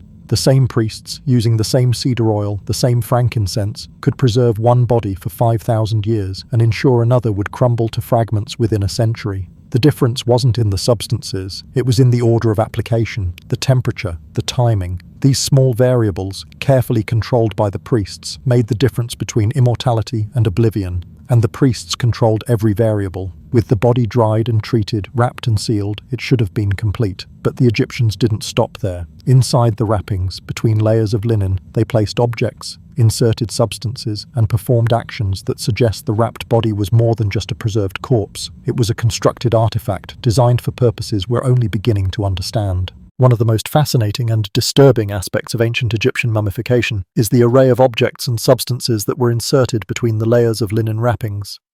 While we are familiar with the sacred amulets and items commonly included for protection and spiritual aid, modern CT scans and careful unwrapping of mummies have revealed a far more complex and, at times, unsettling picture. These discoveries have unveiled an astonishing variety of items, many of which do not appear in any religious texts or official records, suggesting that the practices surrounding mummification were not entirely standardized nor entirely documented. To begin with, there were the expected items, protective amulets such as scarabs, djed pillars, and the Eye of Horus. These were positioned strategically on or near specific body parts, placed around the heart, the chest, or the throat to guard the deceased in the afterlife, ensuring they were protected from evil and guided safely to their destination. Additionally, papyrus scrolls containing prayers and spells from the Book of the Dead were carefully placed between the layers of linen. These scrolls were meant to provide the deceased with the necessary guidance, knowledge, and protection needed for navigating the perilous journey through the underworld. This was the sacred, expected ritual. But then, there were the unexpected and unsettling finds. In some cases, animal parts were inserted into the wrappings, beetle wings, bird feet, and even cat teeth. These items were placed at random locations throughout the body, without apparent regard for their traditional protective roles. Why were these parts included? Some suggest that these animals had specific symbolic meaning. Perhaps they were believed to imbue the deceased with certain qualities, or to provide some form of magical protection. But the randomness of their placement and the lack of clear explanations leaves us with more questions than answers. Alongside these oddities were small clay tablets inscribed with curses rather than blessings, lead tablets in some cases, inscribed with warnings or threats that could be interpreted as protecting the body from disturbance by grave robbers or anyone who might desecrate the tomb. The idea that curses could be inserted into the very fabric of mummification itself suggests a darker, more paranoid side of Egyptian spiritual practice, where the protection of the dead extended not just to the soul but to the physical body and the tomb itself from external forces. Perhaps the most chilling of these discoveries were bundles of human hair. DNA analysis later revealed that the hair often belonged to people unrelated to the deceased. This raises intriguing and disturbing possibilities. Were these hairs part of a ritual practice meant to create a connection between the deceased and other individuals, perhaps those with power or spiritual significance? Or were they a form of offering meant to transfer protection from the living to the dead? The presence of unrelated human remains, even in such a small form, creates a disturbing suggestion that the line between the living and the dead, between the body and the soul, may have been intentionally blurred. In some cases, fragments of other mummies' wrappings were found, which hints at the idea of recycling or possibly deliberate contamination of the deceased's body. Why would embalming priests choose to use parts of other bodies? Were they attempting to transfer the power or the protection of other individuals onto the body of the deceased? This strange practice raises unsettling questions about how the Egyptians viewed the interconnectedness of life, death, and the afterlife, and whether they believed that parts of the living world could be used to bolster the dead. Even more puzzling were sealed wax containers found within the wrappings, holding unidentified organic materials that had since degraded beyond analysis. These could have contained anything from medicinal substances to additional offerings meant to help the deceased on their journey. But the fact that they were sealed, and the materials inside have decomposed beyond recognition, suggests that there were secrets kept even from the embalming priests themselves, possibly purposefully hidden away to protect a ritual's most sacred elements. And then there were the truly disturbing finds. Human body parts, fingers, teeth, and in one particularly shocking case, an entire eyeball that didn't belong to the mummy they were wrapped with. In the case of the mummy of the Green Woman, a particularly eerie discovery was made. The mummy, named for the strange green discoloration of her wrappings, contained an unsettling collection of objects between every layer of linen. Among them were 47 scarabs, 16 curses inscribed on lead tablets, fragments of hair from at least 8 different people, and most disturbingly, a perfectly preserved human eyeball, blue in color, which didn't match her skull. It was positioned over her heart, as though it were watching. For 3,000 years, someone else's eye had been staring out from the wrappings, sealed inside a tomb and locked in eternal darkness, waiting. This is a haunting image. An eye from another body, witnessing the passage of time, unable to ever truly rest. These strange finds speak to a far more complex and possibly more sinister purpose behind the mummification process. Were the priests inserting fragments of powerful individuals into the bodies of common mummies to transfer protection, power, or blessing? Was the placement of animal parts meant to endow the deceased with certain qualities, strength, agility, or wisdom? And what of the curse tablets? Were they meant to curse the deceased, or the tomb robbers who might dare to disturb them? In some cases, the curses could have been directed at anyone who violated the sanctity of the tomb, ensuring that the soul would be defended from all manner of threats. One particularly complex case involved a mummy unwrapped in modern times, which contained over 300 small objects layered throughout the wrappings. Many of these objects had unclear purposes, creating what researchers called a constructed artifact, a body more than just a preserved corpse. The wrapping of this body wasn't a simple act of mummification, but rather a detailed, purposeful construction, meant to serve purposes that remain enigmatic to us. If the objects inserted between the wrappings were meant to serve the deceased in the afterlife, we would expect a certain level of consistency. However, the variations, chaos even, suggest that individual priests made individual choices or followed orders we cannot fully reconstruct. The dramatic variations are especially evident in the burials that involved animals. Here, the practices become not just complex but deeply disturbing, raising questions about the true nature of mummification and the purposes it served in Egyptian society. In the world of ancient Egypt, animals played a crucial role in religious practices and were frequently mummified as offerings to the gods. Archaeological discoveries have revealed millions of animal mummies: cats, ibises, crocodiles, bulls, snakes, fish, dogs, baboons, and more, buried in catacombs, tombs, and temples across the country. These mummified animals were not simply revered creatures. They were seen as sacred vessels for divine offerings, believed to carry the power and blessings of the gods. Certain animals were associated with specific deities. Cats, for instance, were sacred to Bastet, the goddess of home, fertility, and protection, while ibises were linked to Thoth, the god of wisdom and writing. In fact, some of the largest collections of animal mummies have been found in the catacombs of Saqqara, an ancient burial ground for Egyptians. These underground galleries, stacked high with wrapped creatures, were believed to house animals dedicated to these gods. It was a common practice for Egyptians to present mummified animals as offerings at temples, hoping to gain favor with the gods or honor them. The sight of these catacombs filled with rows of mummified creatures was thought to be a powerful symbol of devotion, a visual testament to the reverence ancient Egyptians held for their gods and the creatures that represented them. For centuries, this interpretation has been accepted by scholars and tourists alike. Animal mummies were viewed as sacred, revered sacrifices meant to maintain divine favor. However, modern CT scans and careful analysis of these animal mummies have revealed a far more disturbing picture. While some animal mummies were indeed preserved with reverence and care, many of the mummies discovered show significant inconsistencies that suggest fraud was widespread. In some cases, the mummies contained no bones at all. Instead, they were stuffed with bundles of sticks, reeds, or feathers, wrapped to resemble animal bodies. This points to a massive scale of deception. Priests were selling sacred animal mummies to pilgrims, passing off these worthless fakes as genuine offerings. The practice seems to have been not just a few isolated incidents, but a significant, industrialized effort to deceive visitors who sought spiritual protection or a connection to the divine through the purchase of these mummified animals. But the fraud was not the most disturbing discovery. Upon closer examination, many of the real animal mummies, those that contained actual remains, show signs of deliberate killing. The most shocking evidence comes from the cervical vertebrae. In several cases, CT scans revealed that the necks of the animals were broken at consistent angles, with trauma to the skulls that matched in precise locations. These animals had been killed intentionally, often in the same manner. Some were strangled or had their necks snapped. The uniformity of these injuries suggests that these animals were not killed accidentally or naturally. They were systematically slaughtered. This revelation leads to another horrifying truth. Some of these animals were bred specifically for sacrifice. Thousands of young cats, all dying at similar ages, were found to have been strangled in the same manner. They were not beloved pets or revered companions. They were livestock, bred and raised to be sacrificed to the gods. This wasn't a handful of animals. This was an industrial-scale operation where animals were treated as commodities, sacrificed in large numbers for religious offerings. The sheer scale of the operation and the consistent manner in which these animals were killed suggest a systematic process of death that operated much like a factory, all disguised as religious devotion. In 2019, archaeologists made a particularly chilling discovery when they opened a sealed catacomb beneath Saqqara. They had expected to find sacred cat mummies, perhaps the remains of animals cherished and revered by the ancient Egyptians. Instead, they uncovered hundreds of perfectly wrapped cats, carefully arranged in rows. But when they scanned the mummies, they found the same thing in each one: crushed cervical vertebrae.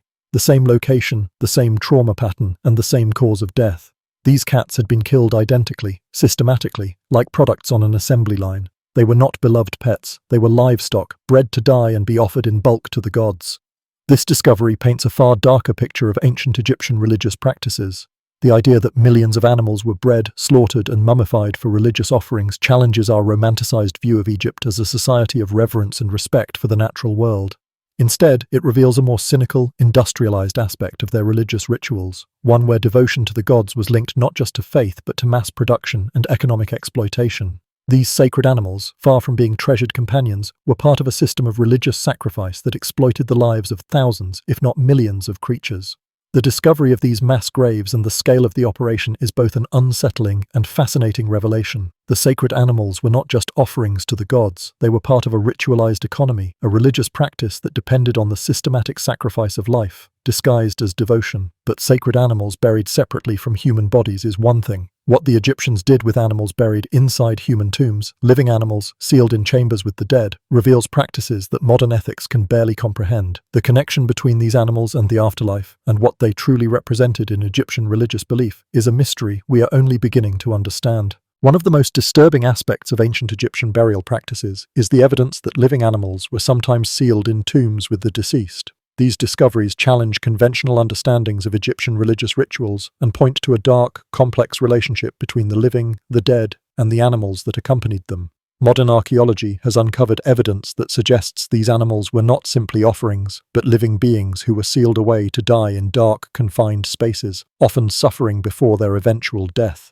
The evidence is chilling yet carefully documented. Tomb chambers have been discovered with animal remains that show no signs of mummification, positioned in ways that suggest the animals were alive when sealed inside. Skeletal positions indicate death by suffocation or starvation, and claw marks on the walls of the tombs provide a grim image of animals struggling to escape. The discovery of concentrated areas of excrement suggests that some animals survived for days in these sealed spaces before succumbing to their fate. These animals, left to die in such agonizing conditions, were part of a ritual that remains difficult to fully understand.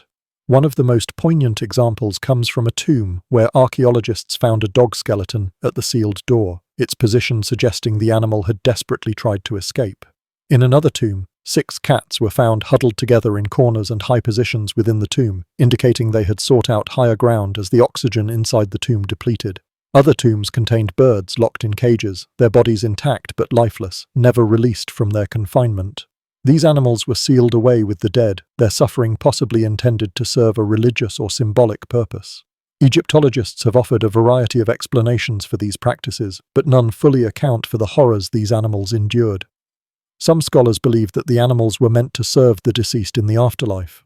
The idea was that they had to die within the tomb to make the transition with the dead, accompanying them on their spiritual journey. This would align with the Egyptian belief that animals, like humans, had souls and could act as servants to the deceased in the afterlife.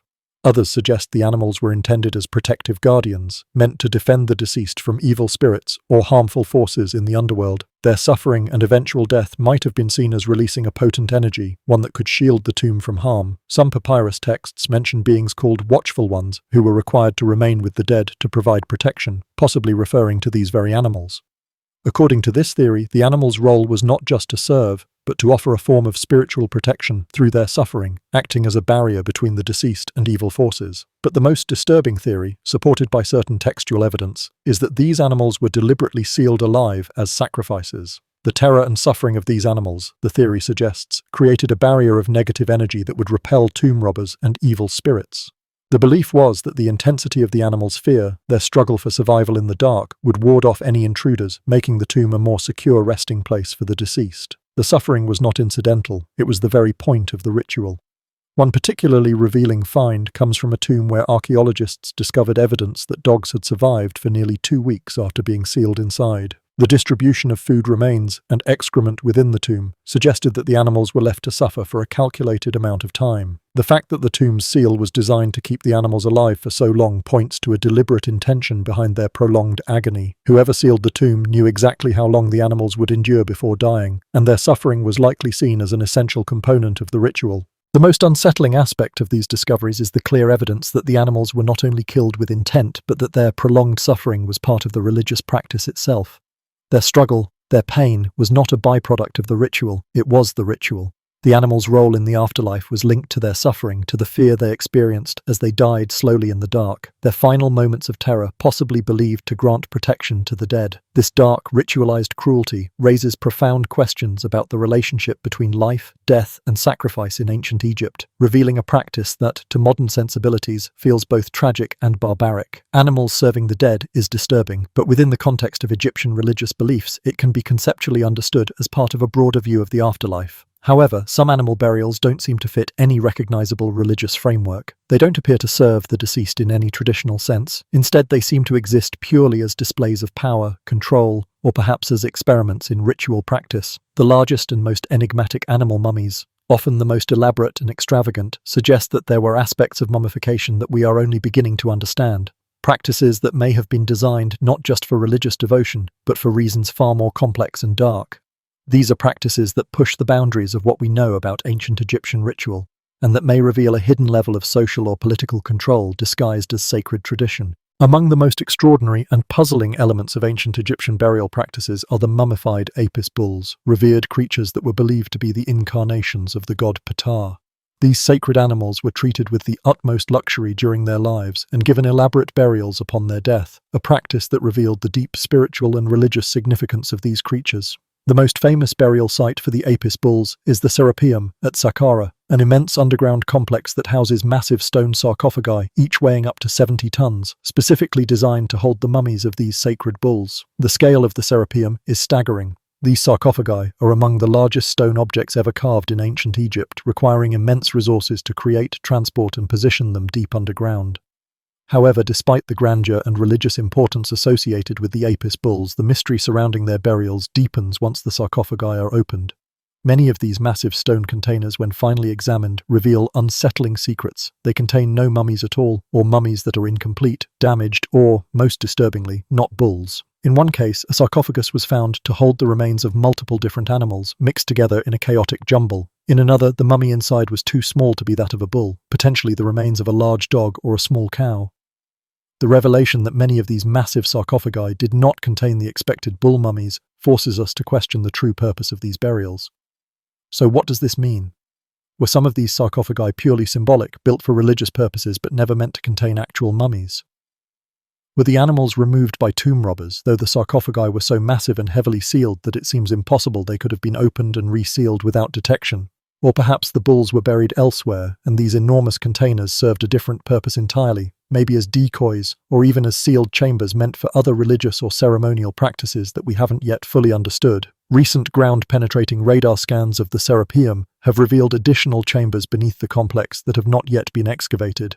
This discovery suggests that the underground site is even larger and more complicated than previously believed, potentially containing hidden sections that could shed light on the true purpose of these enormous stone containers. Could there be a deeper, more complex ritual that has yet to be uncovered? Or could the empty sarcophagi themselves hold some symbolic value, intended not to house mummified bulls, but to serve as monumental spiritual representations of the god Ptah's power? Standing in the vast underground halls of the Serapeum, surrounded by these towering stone sarcophagi, the weight of history presses in. The sheer effort that went into carving these massive stone structures, transporting them underground and sealing them with such precision, suggests a purpose far beyond mere burial. The mystery of why so much labor and resources would be devoted to these containers, especially when many were found empty, remains one of Egypt's most perplexing riddles. Why would the ancient Egyptians expend such immense energy on objects that at the end of the day protected nothing? Was there an unseen purpose, one that has been hidden from us by time, or was this simply a case of religious practice obscured by centuries of change?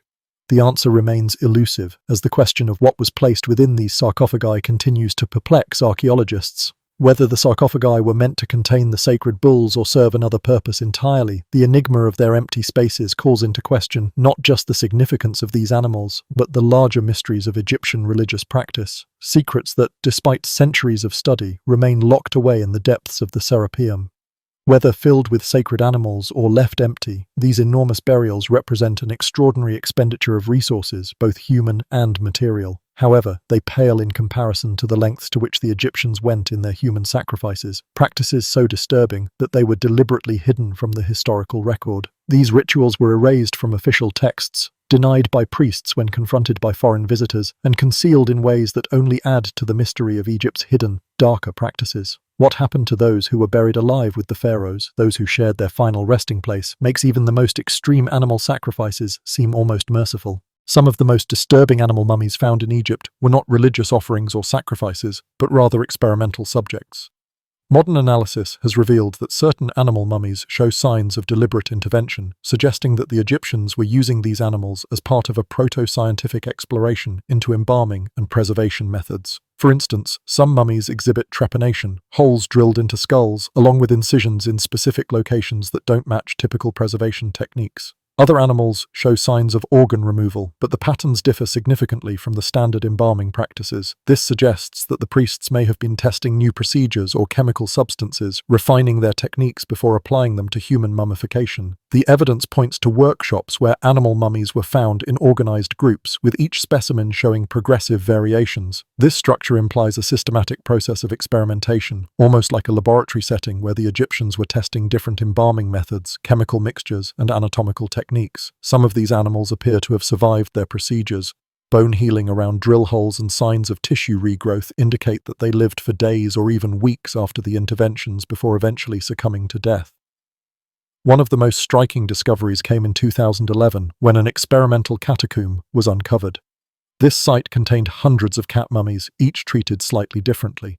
Some were embalmed with new substances, while others had organs removed or altered in ways that didn't fit traditional methods. These variations suggest that the Egyptians were actively experimenting with mummification techniques, learning from each trial before applying the methods to human subjects. This practice of using animals as test subjects reframes animal mummification as not just a religious or ritualistic act, but a form of scientific investigation. The Egyptians were, in fact, conducting experiments to learn more about death, preservation, and anatomy, refining the techniques that would later be used to preserve the bodies of pharaohs and high-ranking individuals. This disturbing but rational experimentation shows that the Egyptians were far more scientifically sophisticated than we might have expected, using animals as laboratories to perfect the mummification process. The knowledge gained from these animal experiments, combined with centuries of human mummification, created an expertise that was closely guarded. This knowledge was passed from priest to apprentice, protected not only by oaths but also by magic. Mummification wasn't just a technique, it was power, the power to grant eternity, to preserve or to curse, to seal a person in their own body forever. One of the most haunting discoveries in modern archaeology is the revelation that many mummies bear text written directly on their skin, beneath the layers of linen wrappings. For centuries, these writings were invisible to the naked eye, obscured by the bandages and the dried skin beneath. It wasn't until the advent of CT scans and infrared photography that the true extent of these inscriptions was revealed. These images showed not just traces of ancient ink, but full-length writings, often in hieratic script, the cursive form of hieroglyphs used for everyday writing. The text ranged from spells and prayers to protective formulas, and most commonly, excerpts from the Book of the Dead. These spells were meant to safeguard the deceased on their journey through the underworld, ensuring that they would overcome obstacles and be protected from dangers in the afterlife. For the ancient Egyptians, the journey to the afterlife was fraught with peril, and the dead needed all the help they could get. The Book of the Dead contained numerous spells designed to help the soul navigate the treacherous landscapes of the afterlife, and some of these spells were written directly onto the skin of the mummified body to provide divine protection. These texts, invisible until modern technology allowed us to look beneath the wrappings, serve as powerful evidence of the Egyptians' belief in the power of the written word and its ability to transcend death itself. But among the mummies with written spells, there are those whose inscriptions go far beyond the standard prayers for protection. In some cases, the texts do not match any known funerary formulas. Instead, they appear to be custom-made spells, possibly composed by priests specifically for the individual buried, addressing their unique circumstances, fears, or requests. One particularly intriguing find is that of a mummy known as the Inscribed Woman.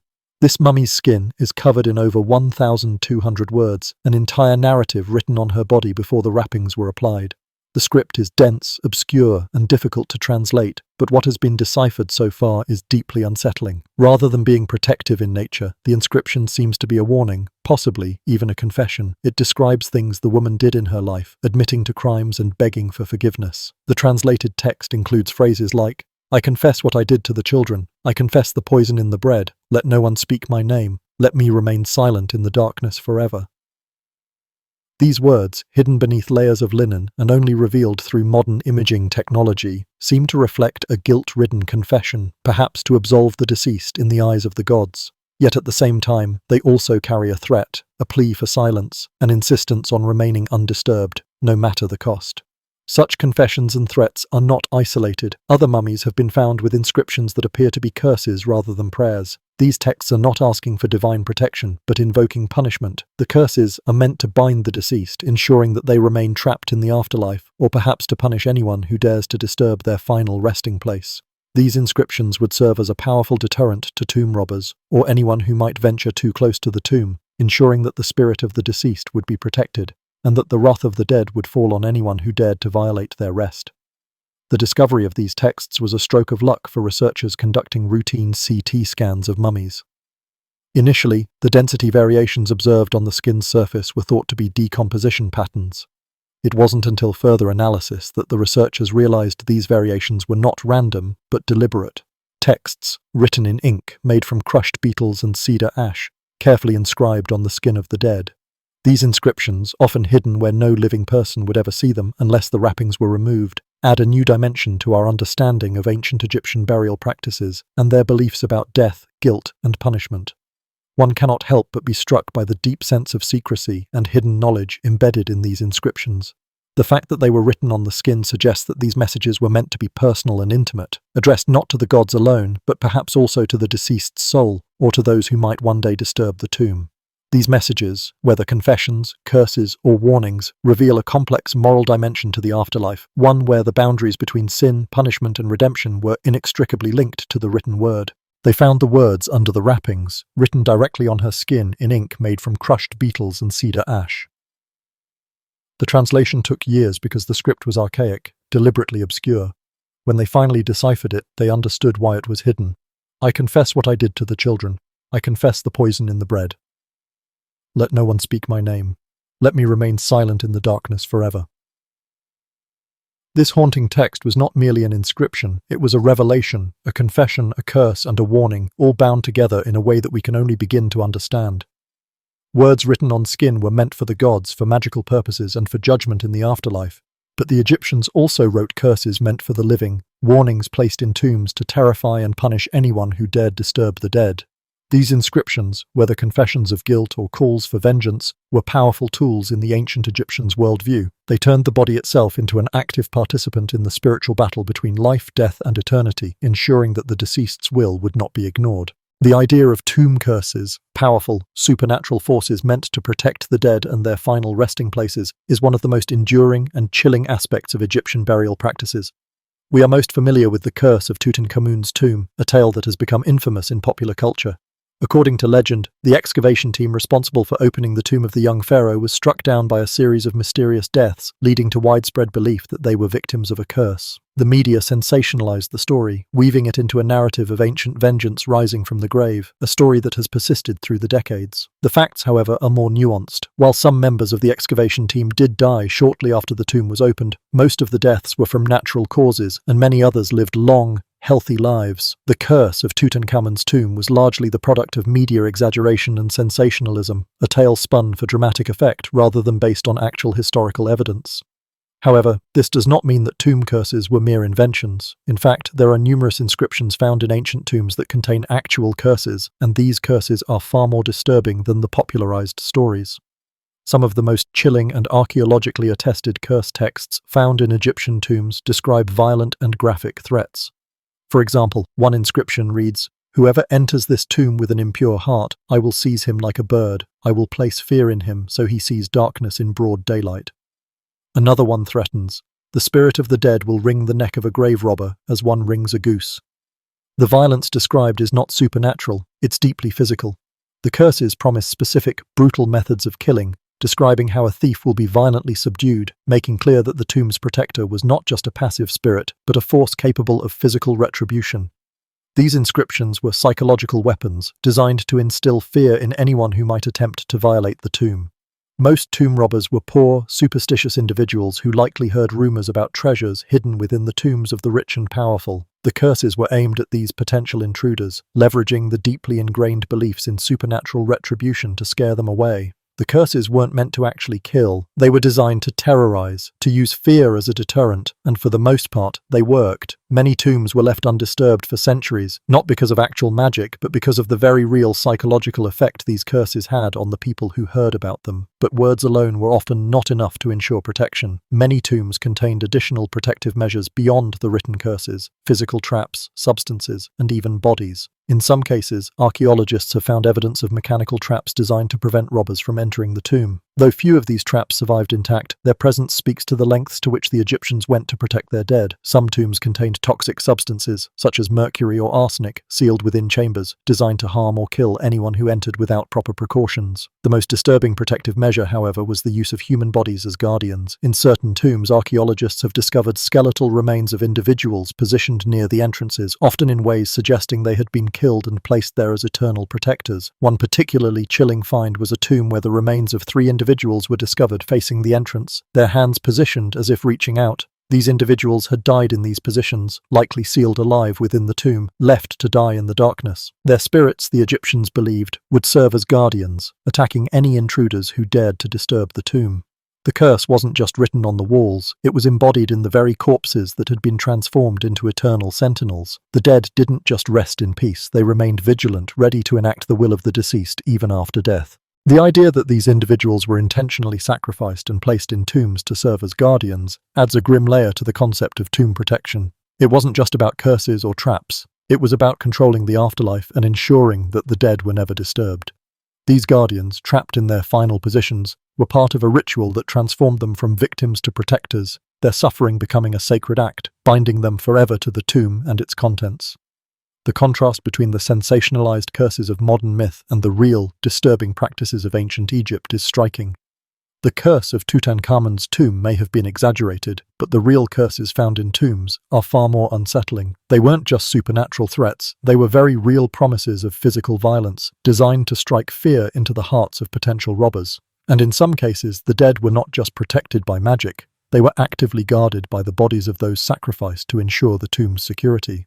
Words written on skin, mechanical traps, poisons, and guardian corpses, these were all part of the complex web of protection that the Egyptians wove around their dead. But even these measures pale in comparison to what the Egyptians were willing to do to hide their tombs, to mislead, to obscure, to ensure that certain resting places would never be discovered. When tombs were hidden beyond the reach of the living, when they were sealed in such a way that their locations remained a mystery, the things they contained were often never meant to be found, things that perhaps were never meant to be remembered.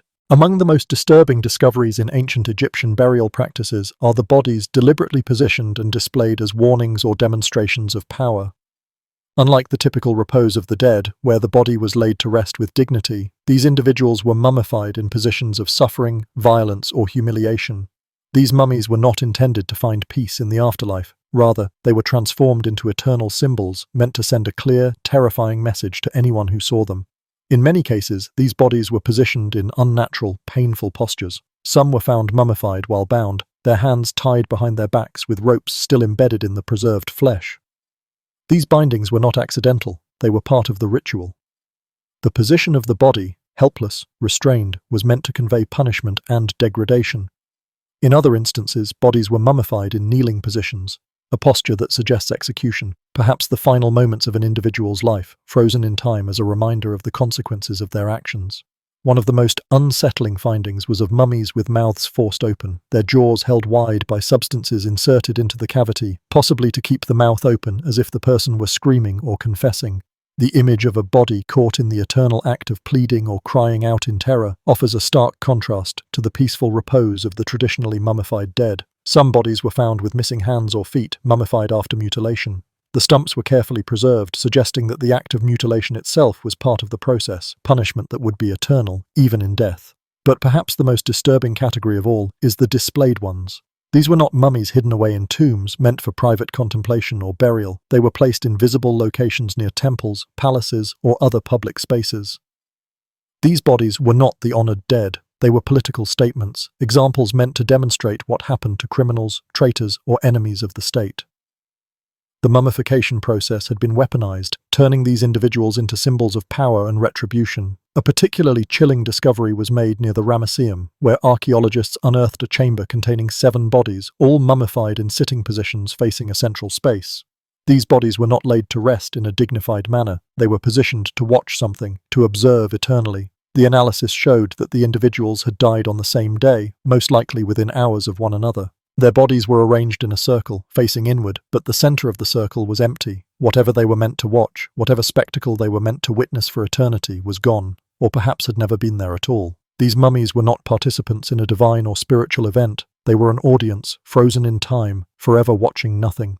The context of their discovery suggests that these individuals were captured enemies, possibly prisoners of war, executed, and then mummified as a monument to royal victory. The bodies were displayed as a stark reminder of the power of the ruling pharaoh and the consequences of rebellion. The living would have seen these mummies, understood their purpose, and been reminded of the eternal punishment that awaited those who defied the will of the king.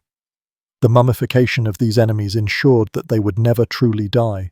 They would remain forever present, their punishment immortalized, a constant display of power for all to see. This practice of turning mummification into a tool for political theater and social control is deeply unsettling. These warning mummies were not just bodies, they were messages, carefully crafted and displayed to send a clear, terrifying signal to the living. The display of these mummies served as a constant reminder of the consequences of defiance. They were not meant to rest peacefully in the afterlife, they were meant to live eternally as symbols of punishment. Some of these warning mummies were brought out periodically, paraded in front of the people as reminders of the royal power and the consequences of rebellion. These gruesome displays were not just about death, they were about control. The bodies were meant to terrify, to demonstrate that even in death, those who defied the pharaoh would suffer eternally. They were reminders that in Egypt, death was not an end, but a continuation of power, an unbroken chain that extended beyond life and into the afterlife. The use of death as a tool of social control to keep the population in line and remind them of the ultimate cost of defiance was a dark aspect of Egyptian rule. These bodies, these eternal witnesses, were not just reminders of a moment of retribution. They were political statements meant to terrify the living into compliance and submission.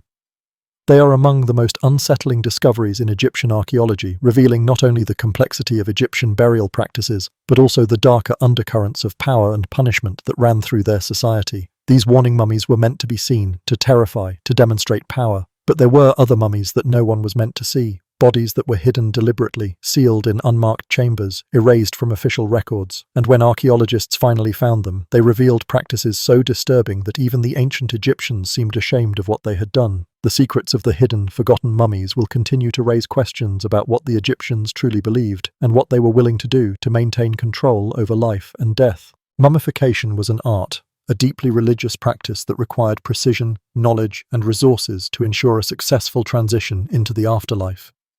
While the ancient Egyptians perfected the process over centuries, not every attempt at preservation resulted in a lifelike, eternal resting body. Some mummies failed, some in catastrophic ways. These failed mummies provide a haunting glimpse into the limits of ancient embalming techniques, revealing both human error and, in some cases, something far more sinister. A successful mummy typically shows signs of careful preservation. The skin is dried and darkened but still intact, the facial features preserved, and the organs either removed or dried in place. The body, while preserved, maintains a relatively lifelike appearance, its features recognizable even after millennia. In contrast, failed mummies present a starkly different picture. These bodies show extreme decomposition despite embalming treatment. Skin sloughs off in layers, the facial features collapse, and there is evidence of internal rot, despite the protective wrapping meant to preserve the body. Modern analysis, particularly the use of CT scans and other imaging technologies, has shed light on why some mummies failed so dramatically.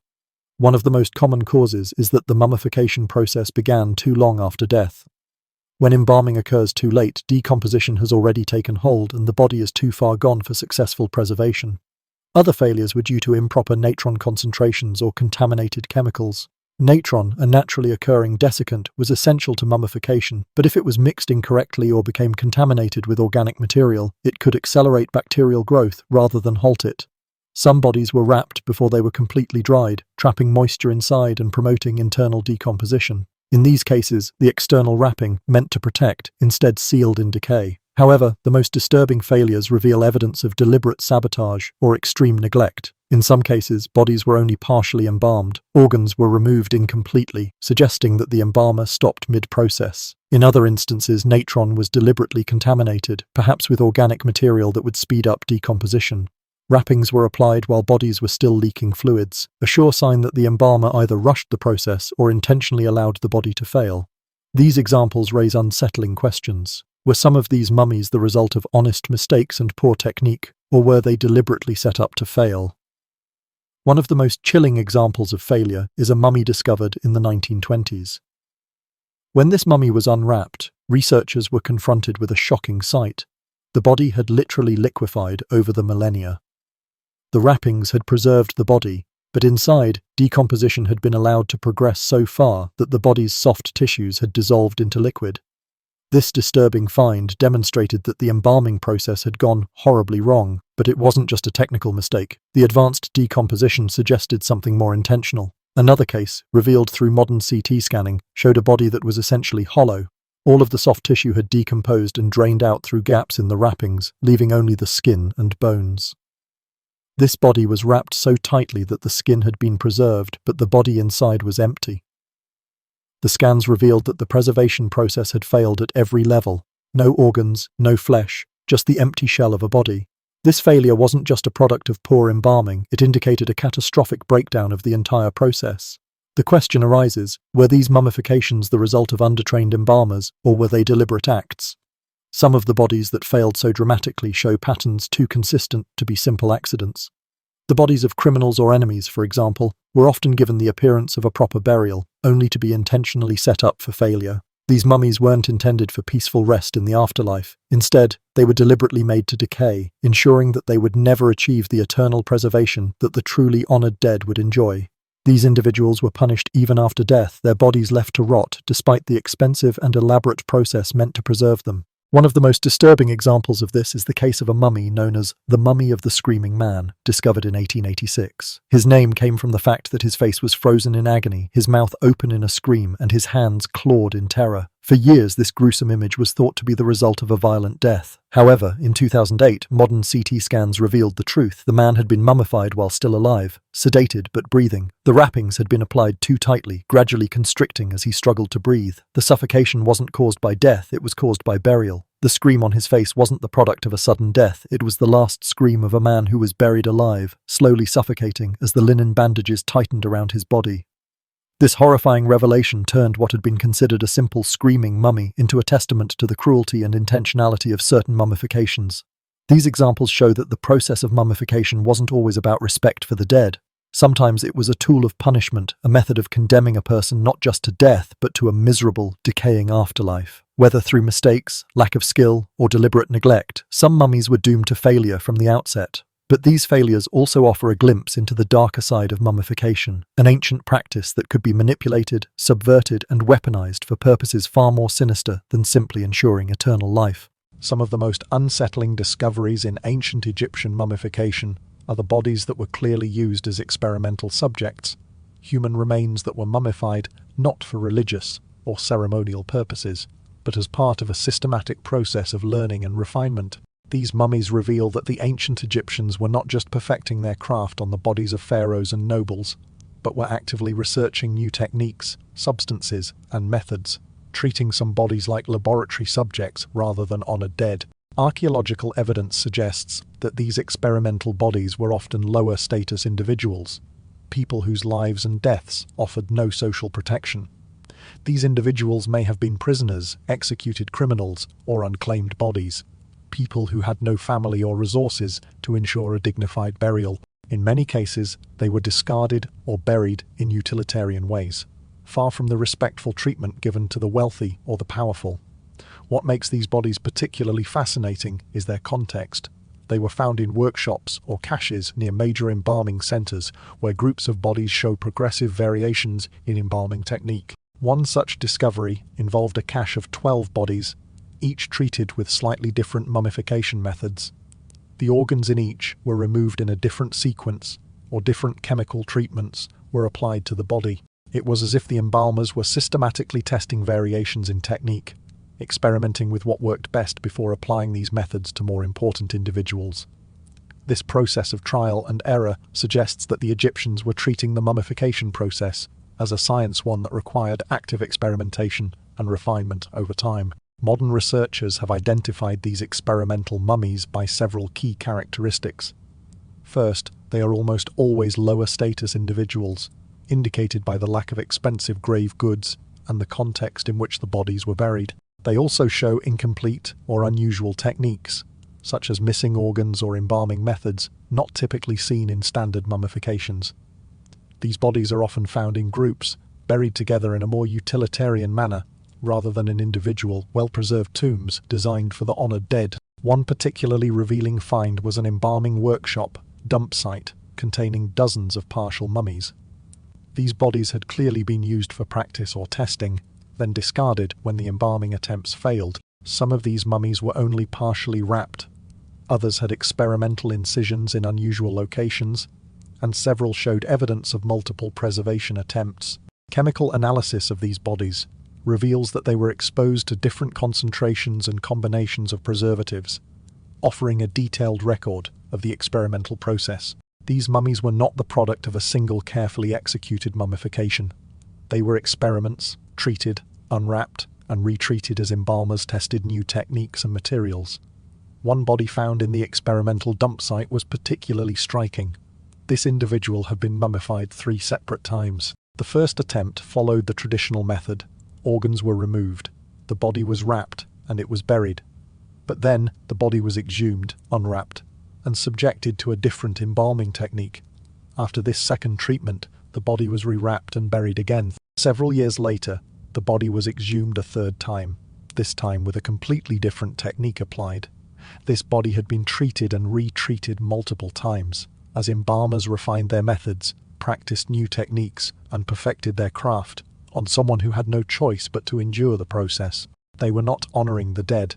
They were practicing on them, experimenting with embalming techniques that would later be applied to the most powerful and revered members of society. The fact that the ancient Egyptians engaged in this kind of experimentation is both intellectually fascinating and deeply disturbing. The systematic testing of mummification techniques demonstrates the Egyptians' advanced understanding of human decomposition and preservation, but it also reveals a ruthlessness that is often overlooked in traditional portrayals of Egyptian society. These experimental subjects were not treated with respect. They were treated as tools, as means to an end, their suffering and bodies manipulated to perfect a process that would be used on the elite. Some of the bodies used in these experiments were likely criminals or enemies of the state, who had no social standing or family to protect them. Their bodies were available for the embalmers to practice on, to test the efficacy of new techniques, without risking the bodies of those deemed important enough for proper treatment. The bodies of these individuals, discarded and experimented upon, serve as a reminder that the mummification process, while a sacred practice for the majority, was also a tool of scientific advancement, and sometimes a tool of power and control. These bodies were used as laboratory subjects, treated as nothing more than material for experimentation. This practice of using human bodies as experimental subjects suggests that the ancient Egyptians were far more methodical in their approach to mummification than we often give them credit for. They were actively engaged in researching death and preservation, developing techniques that would allow the wealthy and powerful to transcend the boundaries of life and death. But in doing so, they also demonstrated a darker side of their culture, a side that used the dead, not just as a means of honoring the past, but as tools to create and perfect practices for the future. Experimentation implies learning, progression, and advancement, but some mummies show evidence of techniques that seem deliberately regressive, intentional mistakes that appear to have been designed not to preserve, but to create specific types of damage or suffering. As we continue to uncover more evidence of these experimental bodies, the line between science, punishment, and ritual becomes increasingly blurred. These bodies were not just part of the process of preserving life, they were integral to the Egyptians' understanding of death, control, and the afterlife. They were part of a system that refined techniques and perfected rituals through a blend of trial, error, and sometimes cruelty. The Egyptians, it seems, understood that mummification was not just about preserving the dead. It was about perfecting the ability to control what happened after death. These experimental bodies were not merely subjects of ritual practice. They were the first attempts at ensuring the permanence of the soul, the continuity of power, and the preservation of influence that could transcend the physical realm. But even in this pursuit, they showed a more ruthless side, using the dead as instruments to perfect their craft before applying it to those whose eternal lives truly mattered. Through these experiments, the Egyptians sought to unlock the deepest mysteries of death, testing, failing, and refining methods in their pursuit of immortality. Among the darkest and most disturbing categories of mummies are those whose preservation was deliberately designed to cause suffering or eternal punishment. These mummies were not prepared with the typical reverence or care given to the honored dead, but rather as a form of retribution, ensuring that the punishment for their crimes extended far beyond death itself. The evidence suggests that certain mummification techniques were intentionally applied to living or barely deceased individuals, turning the embalming process into a form of physical and spiritual torture. Signs of this cruel practice are unmistakable. Bodies that were subjected to mummification while still alive or in the early stages of decomposition show clear evidence of struggle. For example, defensive wounds have been found beneath wrappings, indicating that the individual fought back or tried to escape before being restrained. In some cases, blood can be seen in the wrappings, suggesting that the body was still circulating blood during the wrapping process. This is a chilling indicator that the mummification began before death was certain, possibly while the person was still conscious. Organ removal, too, was done while blood pressure was still high enough to cause internal hemorrhaging, a sign of extreme pain and suffering. There is even evidence of natron burns on the tissue, indicating that caustic substances were applied to living flesh, intensifying the suffering during the embalming process. One of the most infamous examples of this type of punishment mummification is the screaming mummy mentioned earlier. CT scans revealed that this individual had been wrapped while still alive, sedated but breathing. The wrappings were applied so tightly that they constricted around the body, suffocating the individual slowly as they struggled to breathe. The face, frozen in agony, suggested that the scream was not from death itself, but from the slow, torturous process of suffocation while being mummified. This person did not simply die, they were condemned to suffer during their final moments, and for eternity.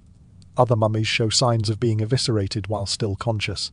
Internal hemorrhaging and defensive tissue damage indicate that their organs were removed while they were aware and able to feel the excruciating pain. Some bodies were even positioned in stress positions before desiccation was complete, suggesting that they were forced to endure days of slow suffering while the body died and dried out. These individuals were not simply mummified, they were subjected to prolonged suffering, their bodies tortured both physically and spiritually. Beyond the physical torment, some mummies were subjected to a type of spiritual torture. These bodies were intentionally deprived of the elements necessary for a successful afterlife. For example, some had their organs removed and destroyed rather than preserved, denying them the spiritual functionality required in the next life. In other cases, hearts were removed despite the religious prohibition against it. The heart was seen as the seat of the soul, and its removal was considered a profound violation. Faces were often mutilated or removed entirely, obliterating the identity of the deceased. In some cases, the wrappings themselves were deliberately contaminated with impure substances that would prevent spiritual purification, ensuring that the individual would be forever trapped in a state of impurity. The inscriptions found on these mummies are particularly revealing. Some hieroglyphic texts explicitly describe these individuals as punishments, marking them as enemies of Marat, the concept of cosmic order and truth. These inscriptions outline the crimes committed and the sentences that were passed. One such inscription read, For crimes against Marat, for violation of sacred law, this body is prepared for eternal suffering. The heart removed and fed to dogs, the organs scattered, the name erased. Let him search forever for what was taken, let him hunger eternally for what he will never find. These words were not a prayer for peace or protection. They were a judgment, a sentence. The individual was not only condemned to death but to eternal punishment. They were erased from the cosmic order, their soul doomed to wander in agony forever. These mummies were not simply the remains of criminals. They were the physical manifestation of justice extended beyond death. They were judicial mummifications, meant to punish those who had violated the most sacred laws of Egyptian society. The power to grant eternity was intertwined with the power to deny it, to ensure that some individuals would never find peace, never transcend death, but remain in a state of eternal suffering. The idea of using mummification as a form of punishment raises unsettling questions about the relationship between justice, religion, and cruelty. The Egyptians believed that mummification was the ultimate act of preservation, a way to ensure that a person's soul would survive into eternity. But for those who violated sacred laws, this practice was weaponized, turned into a tool of eternal torment.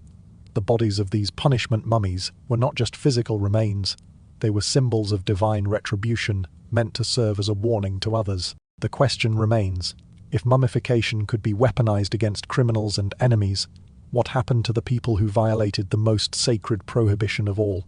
Those who robbed tombs, who stole from the dead, who desecrated the eternal rest of the powerful. The punishments for tomb robbery were legendary, and the bodies prove every legend was true. The failure of some mummifications, while disturbing, provided unexpected benefits.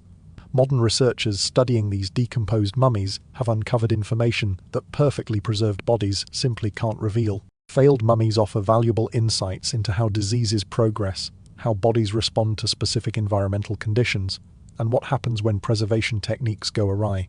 In many ways, these mummies act as time capsules, capturing the effects of bacterial action, chemical processes, and the stages of decomposition. Egyptian embalmers, too, would have made similar observations. Their failures weren't just seen as mistakes, they were opportunities to learn. By studying bodies that did not successfully undergo the mummification process, embalmers could have gained invaluable knowledge about what went wrong, how the natural decomposition process unfolded, and how they could refine their techniques for future successes. In fact, some of these failed mummies were likely kept and studied, rather than discarded, suggesting that the Egyptians took a scientific approach to their work, learning from failure just as much as from success. This reframes the concept of failure, not just as a tragedy or punishment, but as a source of information. Even in the grim context of death and decay, the Egyptians were accumulating knowledge.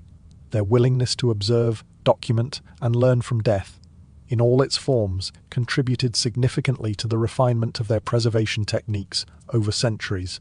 The failed mummies taught them what not to do, which meant someone had to watch them fail, watch the decomposition, study the rot, observe the collapse. Somewhere, Egyptian priests were taking notes on failure, documenting decay, learning from death in real time. Even in these unsettling contexts, knowledge was born from observation, trial, and error.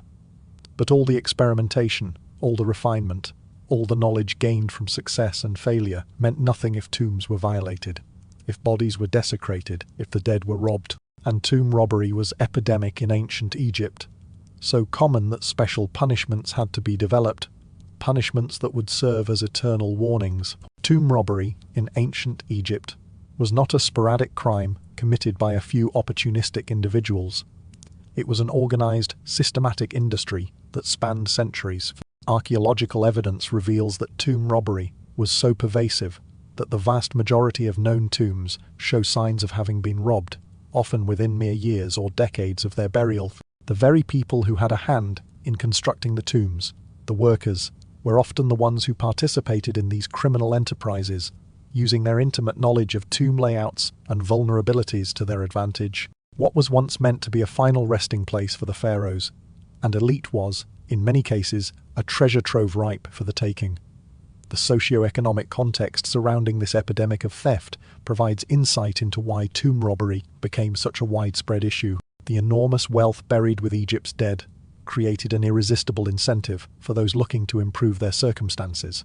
Gold, jewelry, and valuable artifacts, often hidden within the tombs, were too tempting to resist. At the same time, Egypt experienced periods of political instability, particularly during transitional phases of power. These moments of weakness, such as during the end of the New Kingdom or the Third Intermediate Period, allowed organized networks of robbers to flourish, often with little fear of retribution. Papyrus records from the period give us a chilling glimpse into the methods and scale of this organized crime. The Fizi Abbott Papyrusi and the Amherst Papyrusi, famous documents detailing tomb robbery trials, provide disturbing confessions from those who participated in these activities. The accounts recorded in these texts paint a picture of cold, systematic desecration. Robbers often worked in teams, with specialized roles. Some knew the locations of the tombs, others were adept at digging, and still others specialized in fencing the stolen goods. These confessions are not the ramblings of disorganized criminals, but structured testimonies that reveal a well-established industry of robbery. One particularly chilling confession describes the robbery of a royal tomb. "We opened their coffins and their coverings in which they were. We found the august mummy of this king. We stripped off the gold and amulets and ornaments which were at its throat. We set fire to their coverings." This was not the act of treasure hunters reverently uncovering riches from the past. It was an act of industrial-scale desecration, where the goal was not just to steal, but to destroy. The robbers burned the wrappings to make the process faster, stripping away the wealth from the mummy itself, often with no regard for the sanctity of the body or the sacred rituals surrounding death. What is even more disturbing is the revelation that some tomb robbers were priests or temple workers, individuals who had legitimate access to tombs and sacred spaces. These individuals were not outsiders, but members of the very institutions that should have been preserving Egypt's sacred traditions. They were among the most trusted members of society, yet they were willing to desecrate the tombs of the gods and the kings. This shows how deep the corruption went, how even those in positions of spiritual authority could be swayed by greed and the promise of wealth. The problem of tomb robbery became so widespread that by the Third Intermediate Period, priests began to gather the royal mummies from violated tombs and hide them in secret caches, attempting to protect them from further desecration. One of the most shocking discoveries in modern archaeology was the discovery of these royal mummy caches, where dozens of pharaohs had been hastily rewrapped and hidden away, stripped of their wealth and symbols of divine power.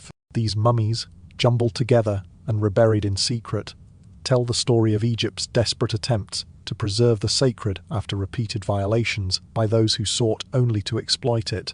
The scale of tomb robbery in ancient Egypt was vast, and the confessions extracted from the robbers provide a glimpse into the greed and the sheer disregard for sacred spaces that characterized this epidemic of crime. One of the most haunting confessions comes from a group of robbers who stole from Pharaoh Sobekemsaf II. They described in vivid detail how they stripped the gold from the mummy, setting fire to the wrappings to burn away any evidence, and then divided the loot among themselves. Their words are chilling in their simplicity. "We made thieves of ourselves and we stole." The confession is chilling not just for the admission of the crime, but for the acknowledgement of the disrespect shown to the dead, the sacred, and the divine. And then the papyrus records their punishment. Their fate is an example of the full force of Egyptian justice, a warning to others who might think to rob from the tombs. Tomb robbery wasn't just a crime, it was an affront to the gods, a violation of the sacred order. What happened to these robbers next, their punishment, the retribution meted out, would become some of the most disturbing practices in Egyptian history.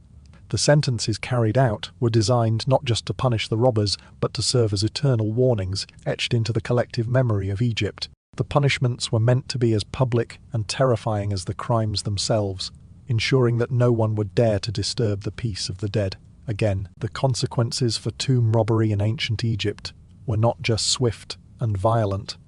They were deliberately designed to resonate for eternity. These punishments were meant to serve as public warnings, to show that desecrating the dead was not only a crime against the gods, but also an act that would ensure eternal suffering. In ancient Egyptian society, the concept of the afterlife was paramount, and denying someone the chance to enter this sacred realm was one of the most severe punishments possible.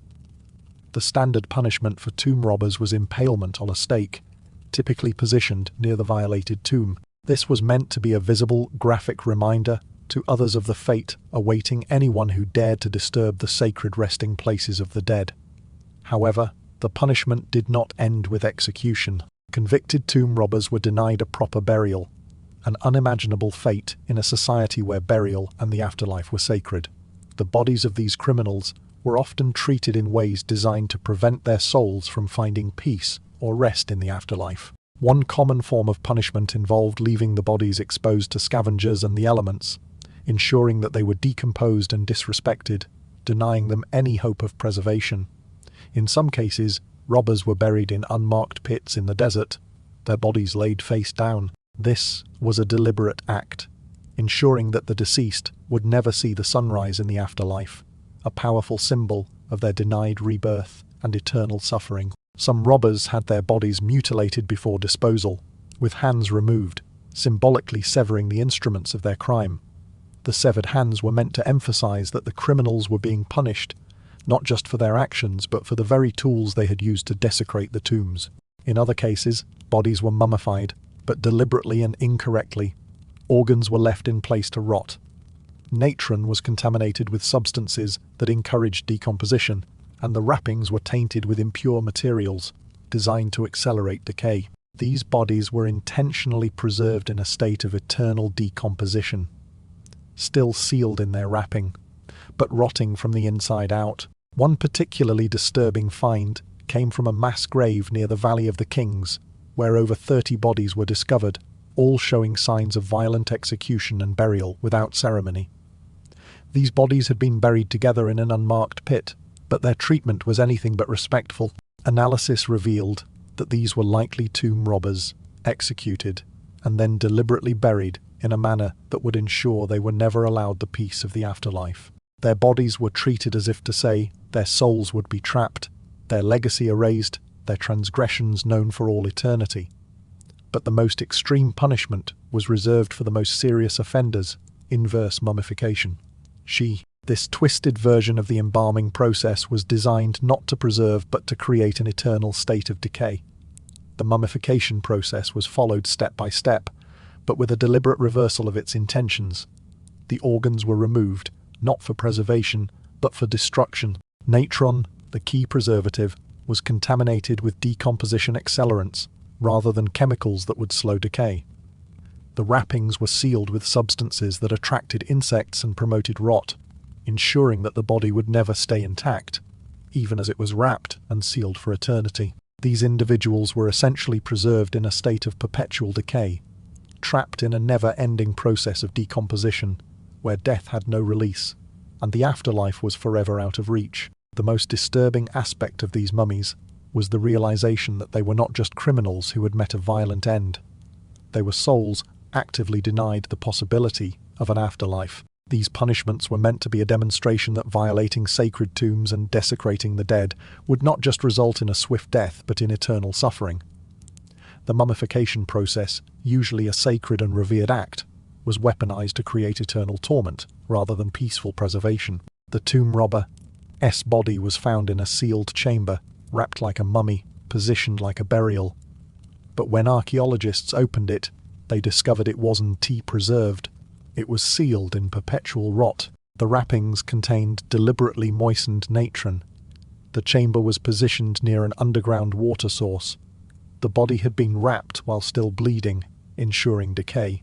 They decreated an eternal corpse, forever rotting, but never fully decomposing, trapped in the worst stage of death for 3,000 years. These mummies were not just examples of human suffering. They were a demonstration of the Egyptians' deep belief in the power of burial practices. If burial could ensure eternal life, it could also be used to prevent that life. And if a person could be kept from the afterlife, what did that say about the power of burial itself? Was this power limited to the dead, or could it be wielded in other ways to control, punish, or even erase entire lives? The concept of signed inverse mummification was a perverse acknowledgement of the incredible power that the Egyptians placed in the act of preserving the dead, and the horrors they could inflict when that power was used against transgressors. These punishments were designed not just to terrorize potential criminals, but to reinforce the importance of respecting the dead. They served as harsh, eternal warnings about the consequences of violating sacred laws. The lesson was clear: desecrate the dead, and your punishment will not end with death. It will continue for eternity. But these punishments also raise unsettling philosophical questions about the nature of justice, power, and control in ancient Egypt, and whether the same forces that governed the afterlife were used to control and manipulate the living as well. As these disturbing punishments echo through time, they remind us that in ancient Egypt, death was not an end, but a continuation of power to preserve, to punish, and to control. In ancient Egypt, the punishment for tomb robbers was not always as simple as execution and denial of burial. For some, the punishment extended beyond death itself. They were turned into experimental subjects for the further development of mummification techniques. This practice reveals a dark and disturbing facet of Egyptian justice, blending punishment with scientific experimentation. The logic behind this approach was pragmatic. Condemned criminals had no social protection. Their bodies could be claimed by the state, and they were already sentenced to death. In this context, why not use their bodies to test new embalming methods before applying them to the important individuals who would typically receive the privilege of proper mummification? There is archaeological evidence that the execution of tomb robbers sometimes coincided with periods of innovation in mummification practices.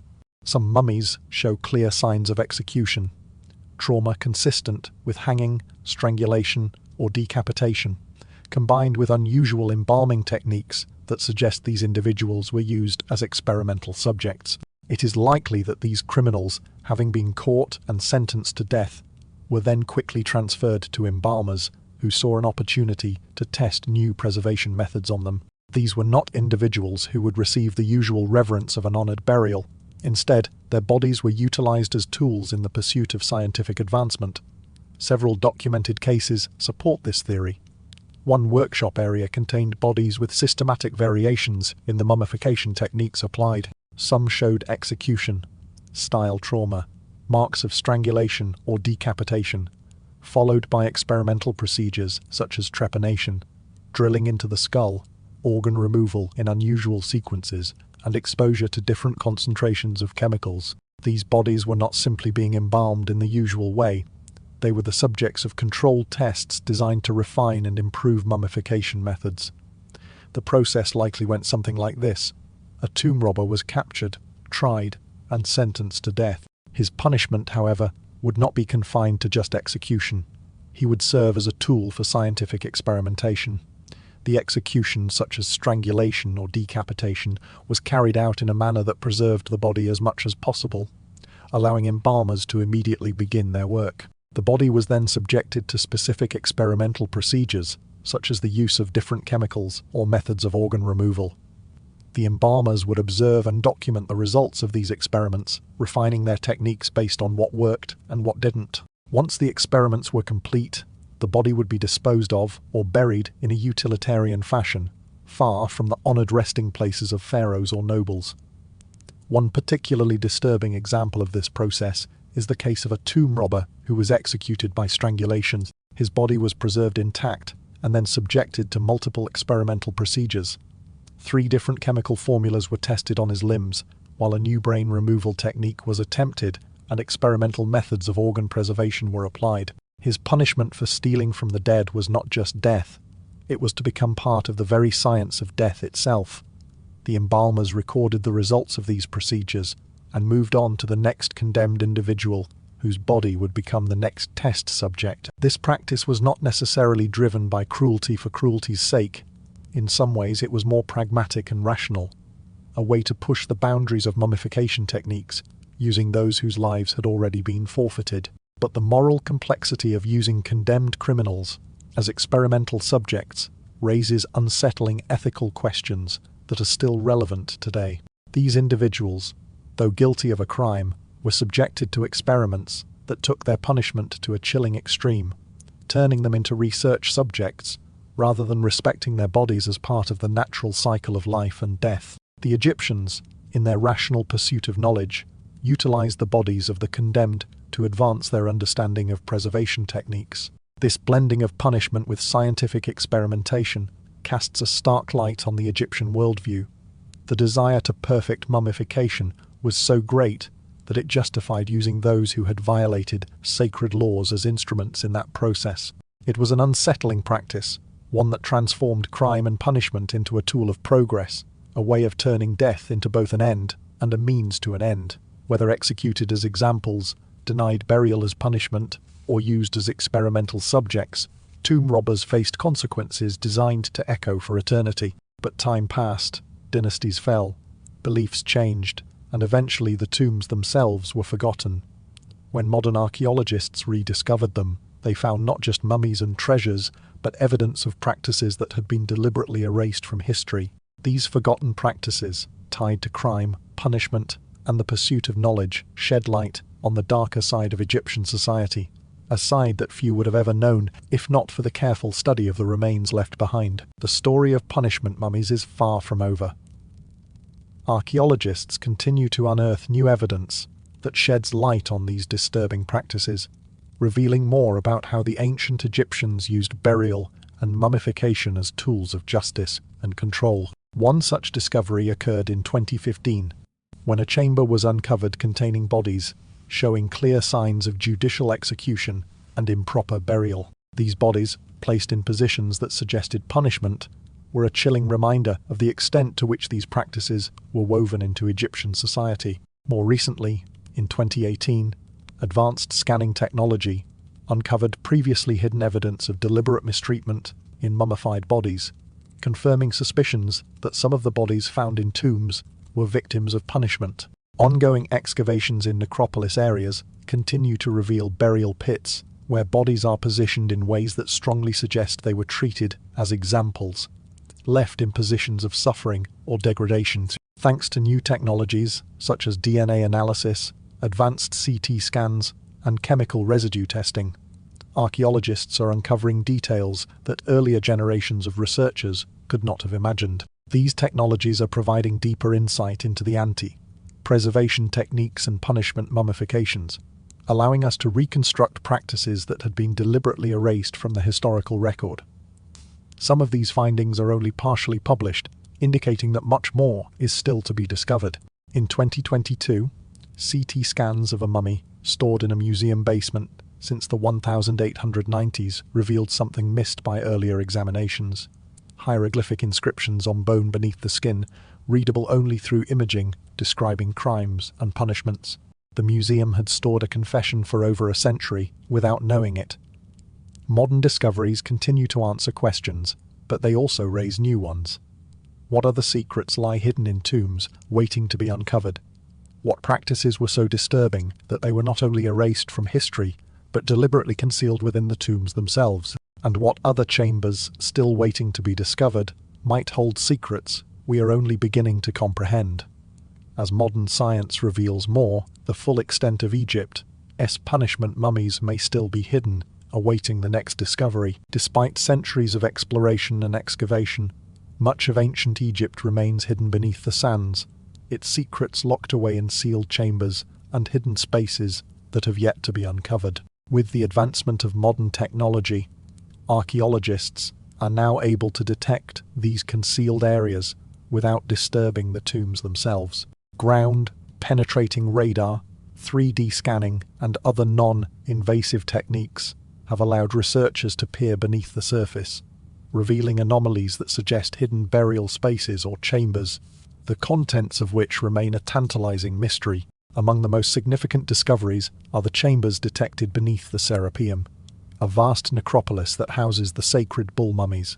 Ground-penetrating radar has revealed the presence of several chambers below the existing sarcophagus halls. These chambers appear to be the same size and design as the ones currently open to the public, but they are completely sealed, with no visible entrances. The lack of access is puzzling, and some researchers speculate that these chambers could contain additional royal or sacred mummies, or possibly even items of historical importance that have remained undisturbed for millennia. In the Valley of the Kings, radar scans have revealed void spaces behind walls that don't correspond to any known tombs. These spaces, though not yet investigated, are thought to be hidden burial chambers that were deliberately sealed off, perhaps to protect them from tomb robbers or to keep the identity of the buried individuals secret. The discovery of these voids suggests that there may be much more to the Valley of the Kings than previously known, with entire burial complexes waiting to be uncovered. One of the most intriguing discoveries involves the area beneath the Great Sphinx. Ground penetrating radar signatures suggest there are structures beneath the Sphinx that have never been excavated, possibly chambers or passageways that have been sealed for reasons unknown. The idea that something may lie beneath one of Egypt's most famous monuments, hidden away for thousands of years, has captivated researchers and the public alike. Perhaps the most tantalizing of all recent discoveries is the detection of sealed chambers that were deliberately filled with sand or rubble, indicating that someone, at some point in history, took great care to conceal these spaces. This suggests active efforts to hide the chambers, rather than merely sealing them out of neglect or forgetfulness. Some believe these sealed chambers may contain evidence of disturbing practices, rituals, treasure, or perhaps even something far more significant and as yet unexplained. There are several reasons why these chambers have remained sealed for so long. Some of these areas are located in politically sensitive regions, where excavation is restricted due to the potential impact on the local community or the surrounding environment. Others are in structurally unstable areas, where opening the chambers could cause the collapse of existing tombs or other significant monuments. Some chambers are protected by government policies that prioritize preservation over investigation, fearing that digging into these spaces could cause irreparable damage. And in some cases, there is simply a reluctance to disturb what could be deliberately sealed, warnings or dangerous spaces, perhaps left untouched for fear of invoking ancient curses or disrupting something that was meant to remain hidden. The use of modern radar and scanning technology has allowed archaeologists to map out these hidden chambers without physically entering them.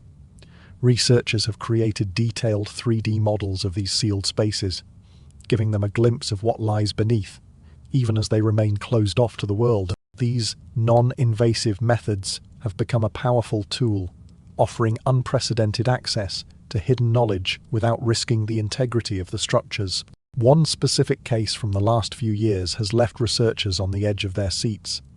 Radar scans beneath Luxor Temple have suggested the presence of a chamber containing hundreds of small objects arranged in a regular pattern.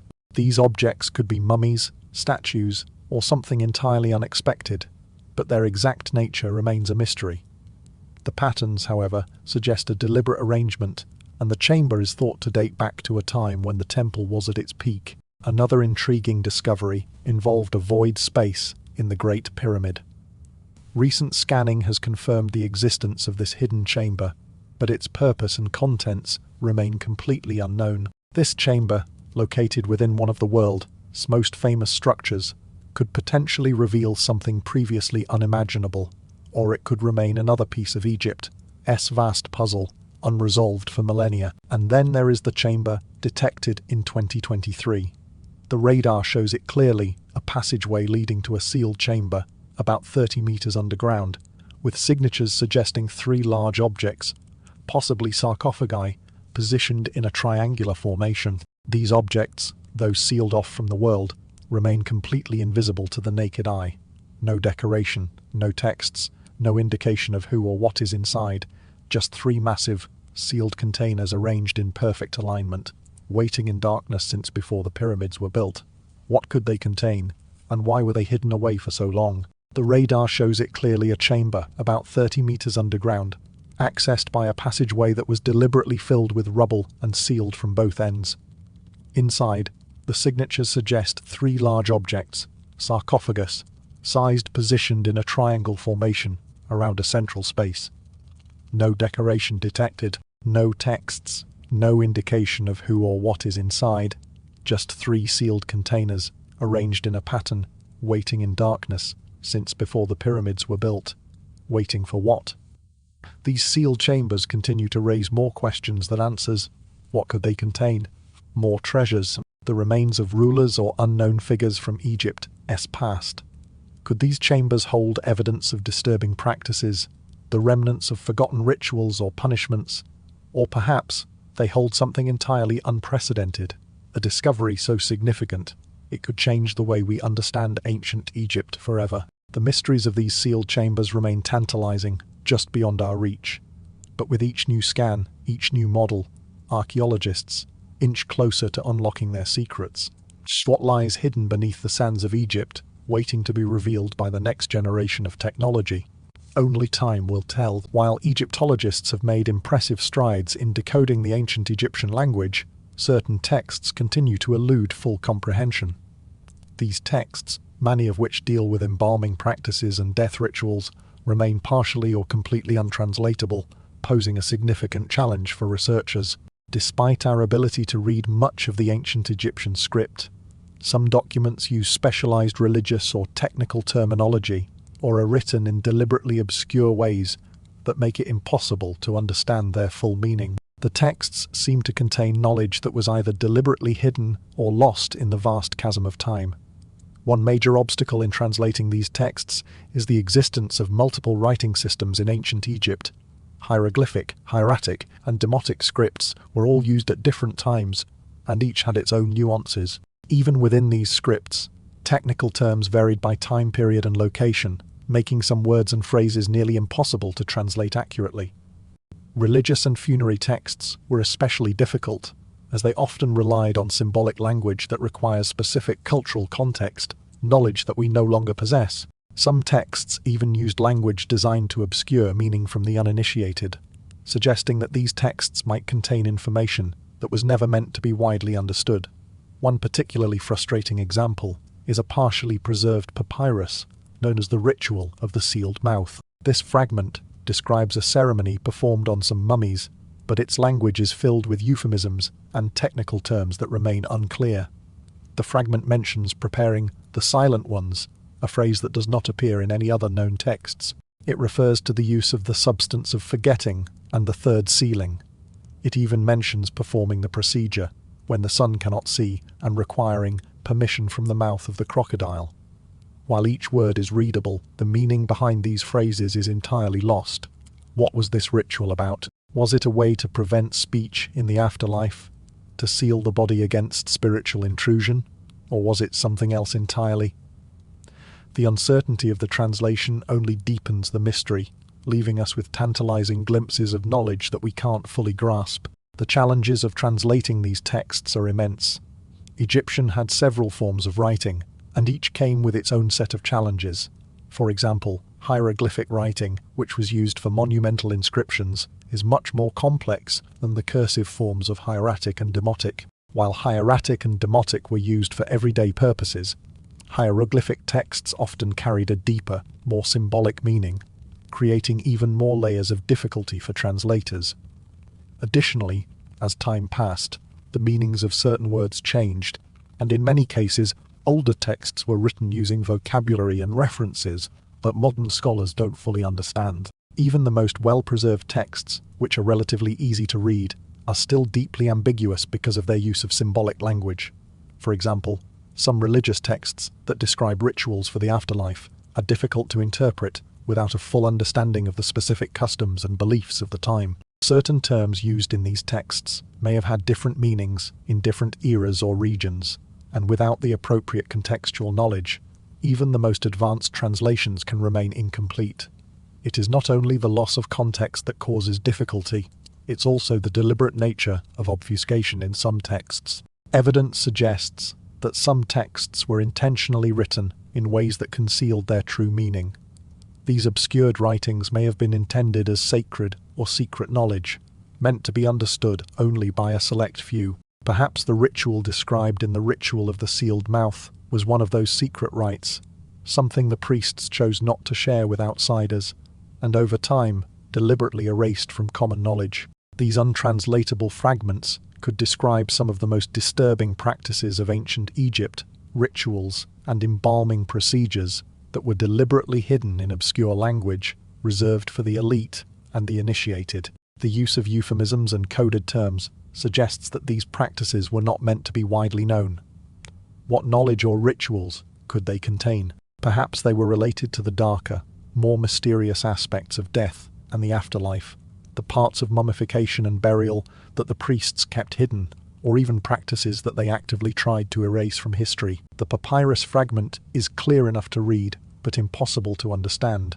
It describes preparing the silent ones, a term that appears nowhere else, using the substance of forgetting and the third sealing. It mentions that this procedure is conducted when the sun cannot see and requires permission from the mouth of the crocodile. Every word is readable. The meaning is completely lost. We can see it was important, ritualized, specific. We just don't know what they were doing. These texts remind us that there is still much we don't understand about ancient Egypt, and the gaps in our knowledge may contain some of the most disturbing and fascinating aspects of their culture. The tantalizing details we can read only add to the mystery of what remains hidden, buried not just under the sands of Egypt, but in the very language of its priests. Texts hide knowledge through obscure language, but sometimes knowledge is hidden more directly, through deliberate destruction, censorship, or the removal of records. And evidence suggests the Egyptians themselves erased certain practices from their historical record.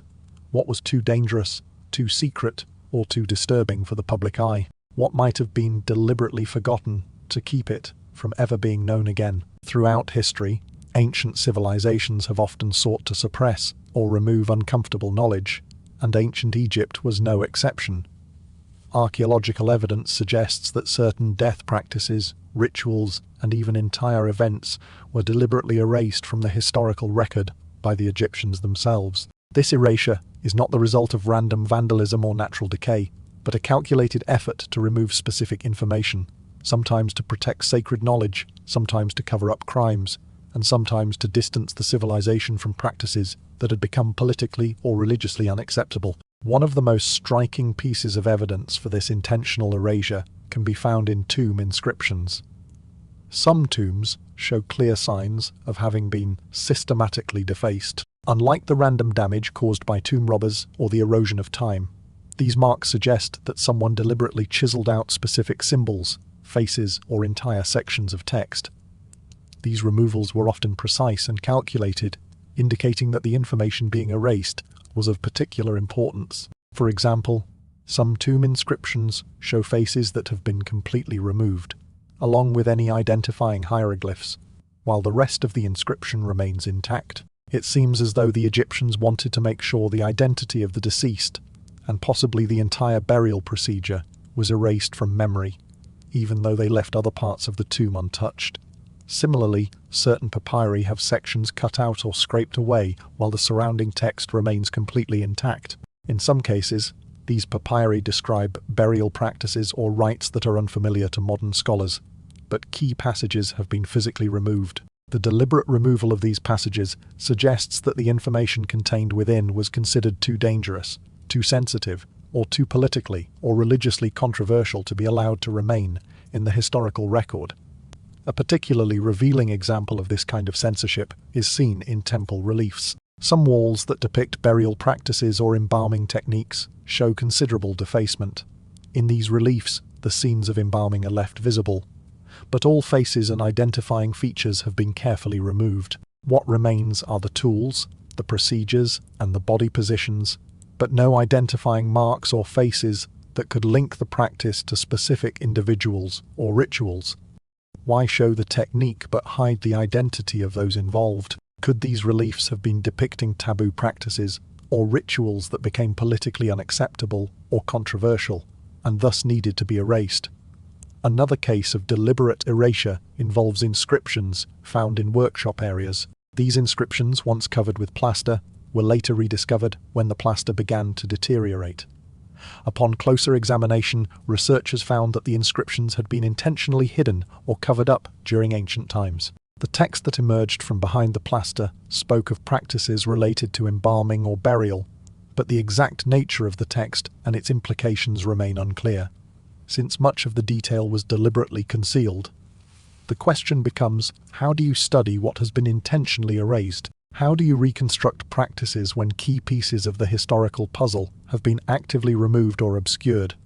These acts of deliberate deletion present a significant challenge to archaeologists and Egyptologists, forcing them to rely on indirect methods to piece together what has been lost. But even with these challenges, modern technology is helping to uncover what was once hidden. Advanced imaging techniques, like infrared photography and CT scanning, can reveal traces of erased text that are still present on the underlying surface. These technologies provide a way to detect remnants of information that ancient censors could to completely obliterate, offering glimpses into practices and rituals that were intentionally buried. One particularly striking case of this involves a wall discovered in 2011, buried beneath later construction at a temple site. The wall depicted embalming procedures in remarkable detail, different methods, body positions, and tools being used. But someone, likely centuries ago, had carefully chiseled out every single face, every identifying hieroglyph, and every indication of who these people were or what was being done to them. The techniques were visible, but the identities were completely erased. The question remains, why would they show the technique but hide the identity? Was this a ritual that had become taboo? Was it a punishment for the practice, or was it a deliberate effort to conceal a specific aspect of burial that was too disturbing to allow future generations to witness? The papyrus fragment is clear enough to read, but impossible to understand. It describes preparing the silent ones, a term that appears nowhere else, using the substance of forgetting and the third sealing. It mentions that this procedure is conducted when the sun cannot see and requires permission from the mouth of the crocodile. Every word is readable, the meaning is completely lost. We can see it was important, ritualized, specific. We just don't know what they were doing. This example of deliberate erasure, whether in texts, inscriptions, or images, suggests that some of Egypt's most disturbing and secretive practices were actively hidden from history. In some cases, these erased practices may have been too dangerous or politically sensitive to be remembered. In others, they may have been considered so abhorrent that they were scrubbed from the record altogether. Regardless of the reasons, these deliberate acts of erasure add another layer to the mystery of ancient Egypt and remind us that much of what we know, or think we know, about their society may only represent a fraction of the full picture. Erasure creates absence, gaps in knowledge we can detect but can't fill.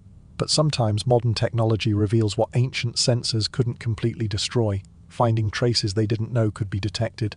As we continue to uncover these lost fragments, the truth about Egypt's most secret practices may yet be revealed. Advancements in modern science are continually revealing new and startling insights into ancient Egyptian death practices, constantly reshaping our understanding of their embalming techniques, social structures, and even their health. Cutting-edge technologies now allow researchers to extract information that would have been impossible to uncover just a few decades ago.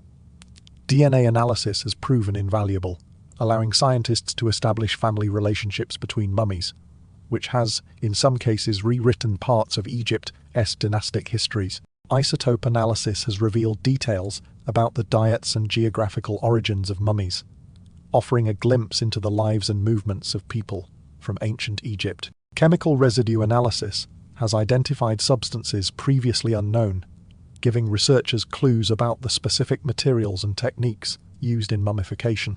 Perhaps one of the most exciting developments is the use of 3D CT scans, which have enabled researchers to reconstruct faces and analyze the internal condition of mummies without unwrapping them. These scans allow for a deeper understanding of the physical trauma and conditions that may have led to death, as well as the quality of the embalming process itself. Multispectral imaging is uncovering hidden texts and markings on ancient papyri and tomb walls that would otherwise be invisible to the naked eye. Emerging technologies, such as ancient DNA pathogen analysis, are even revealing the diseases that plagued ancient Egyptians and potentially contributed to their deaths. In 2024, DNA analysis of a mummy, stored since 1898, revealed genetic markers for a disease that didn't exist naturally in Egypt, indicating that she had been deliberately infected, making her the oldest confirmed victim of biological warfare. For 126 years, this mummy had been on display, her true cause of death a mystery until modern science uncovered it. Each of these technological advances continues to reshape our understanding of ancient Egypt. Mummies stored in museums since the Victorian era, untouched by modern tools, hold secrets waiting to be uncovered. Each examination opens up new avenues of research, offering insights into practices and beliefs that are still not fully understood. Technology reveals secrets, but some secrets require more than technology. They require willingness to ask disturbing questions and accept disturbing answers. The mysteries of ancient Egypt are far from being solved, In fact, they are just beginning to be truly understood, with new discoveries emerging regularly. What we know today is only a fraction of what remains to be uncovered, and the disturbing practices described throughout this book are active areas of research, waiting for the next breakthrough to reveal more hidden truths. As we conclude this journey into the shadowy depths of ancient Egypt, we are left with an uncomfortable but undeniable truth. One of the world's most celebrated civilizations engaged in practices that modern ethics finds deeply disturbing. The Egyptians experimented on human bodies, tortured criminals into eternity, developed methods of preservation that were used as weapons, and systematically erased the most extreme of their practices from the historical record. These were not actions born of malice, but of a belief system that viewed death, the afterlife, and the body through a lens completely alien to our own. Yet, there is undeniable sophistication in these practices. The Egyptians understood human anatomy, decomposition, and chemistry in ways that seem impossible given their technology. They developed preservation techniques that even today we cannot fully replicate. For over 3,000 years, they refined a complex system of death rituals that governed not only the lives of the pharaohs, but the very fabric of their society. The sophistication with which they approached death, preservation, and even punishment was staggering, shaping their civilization in ways we are still unraveling. But ultimately, every practice described was rational within their worldview, designed to serve specific, deeply held purposes. What we find disturbing is, in many ways, a result of our values, our ethics. Understanding requires seeing it from their perspective. What might seem horrifying to us, they might have considered sacred, necessary, or even merciful. They preserved bodies for 5,000 years. They developed techniques that turned death into art, terror into eternity, punishment into immortality. They created a civilization where death was so precisely controlled that it became more important than life. And then they erased the worst of what they'd done, hoping no one would ever know. But the bodies remember, the bodies always tell the truth. History isn't just about facts, it's about understanding how different people, in different times, could create systems we find alien, yet were completely logical within their own context. This journey through ancient Egypt leaves us with more questions than answers. But these questions about ethics, mortality, and the human relationship with death are what continue to shape our understanding of ourselves and our world. And perhaps, as we continue to explore these buried truths, we'll come closer to understanding how the past lives on within us.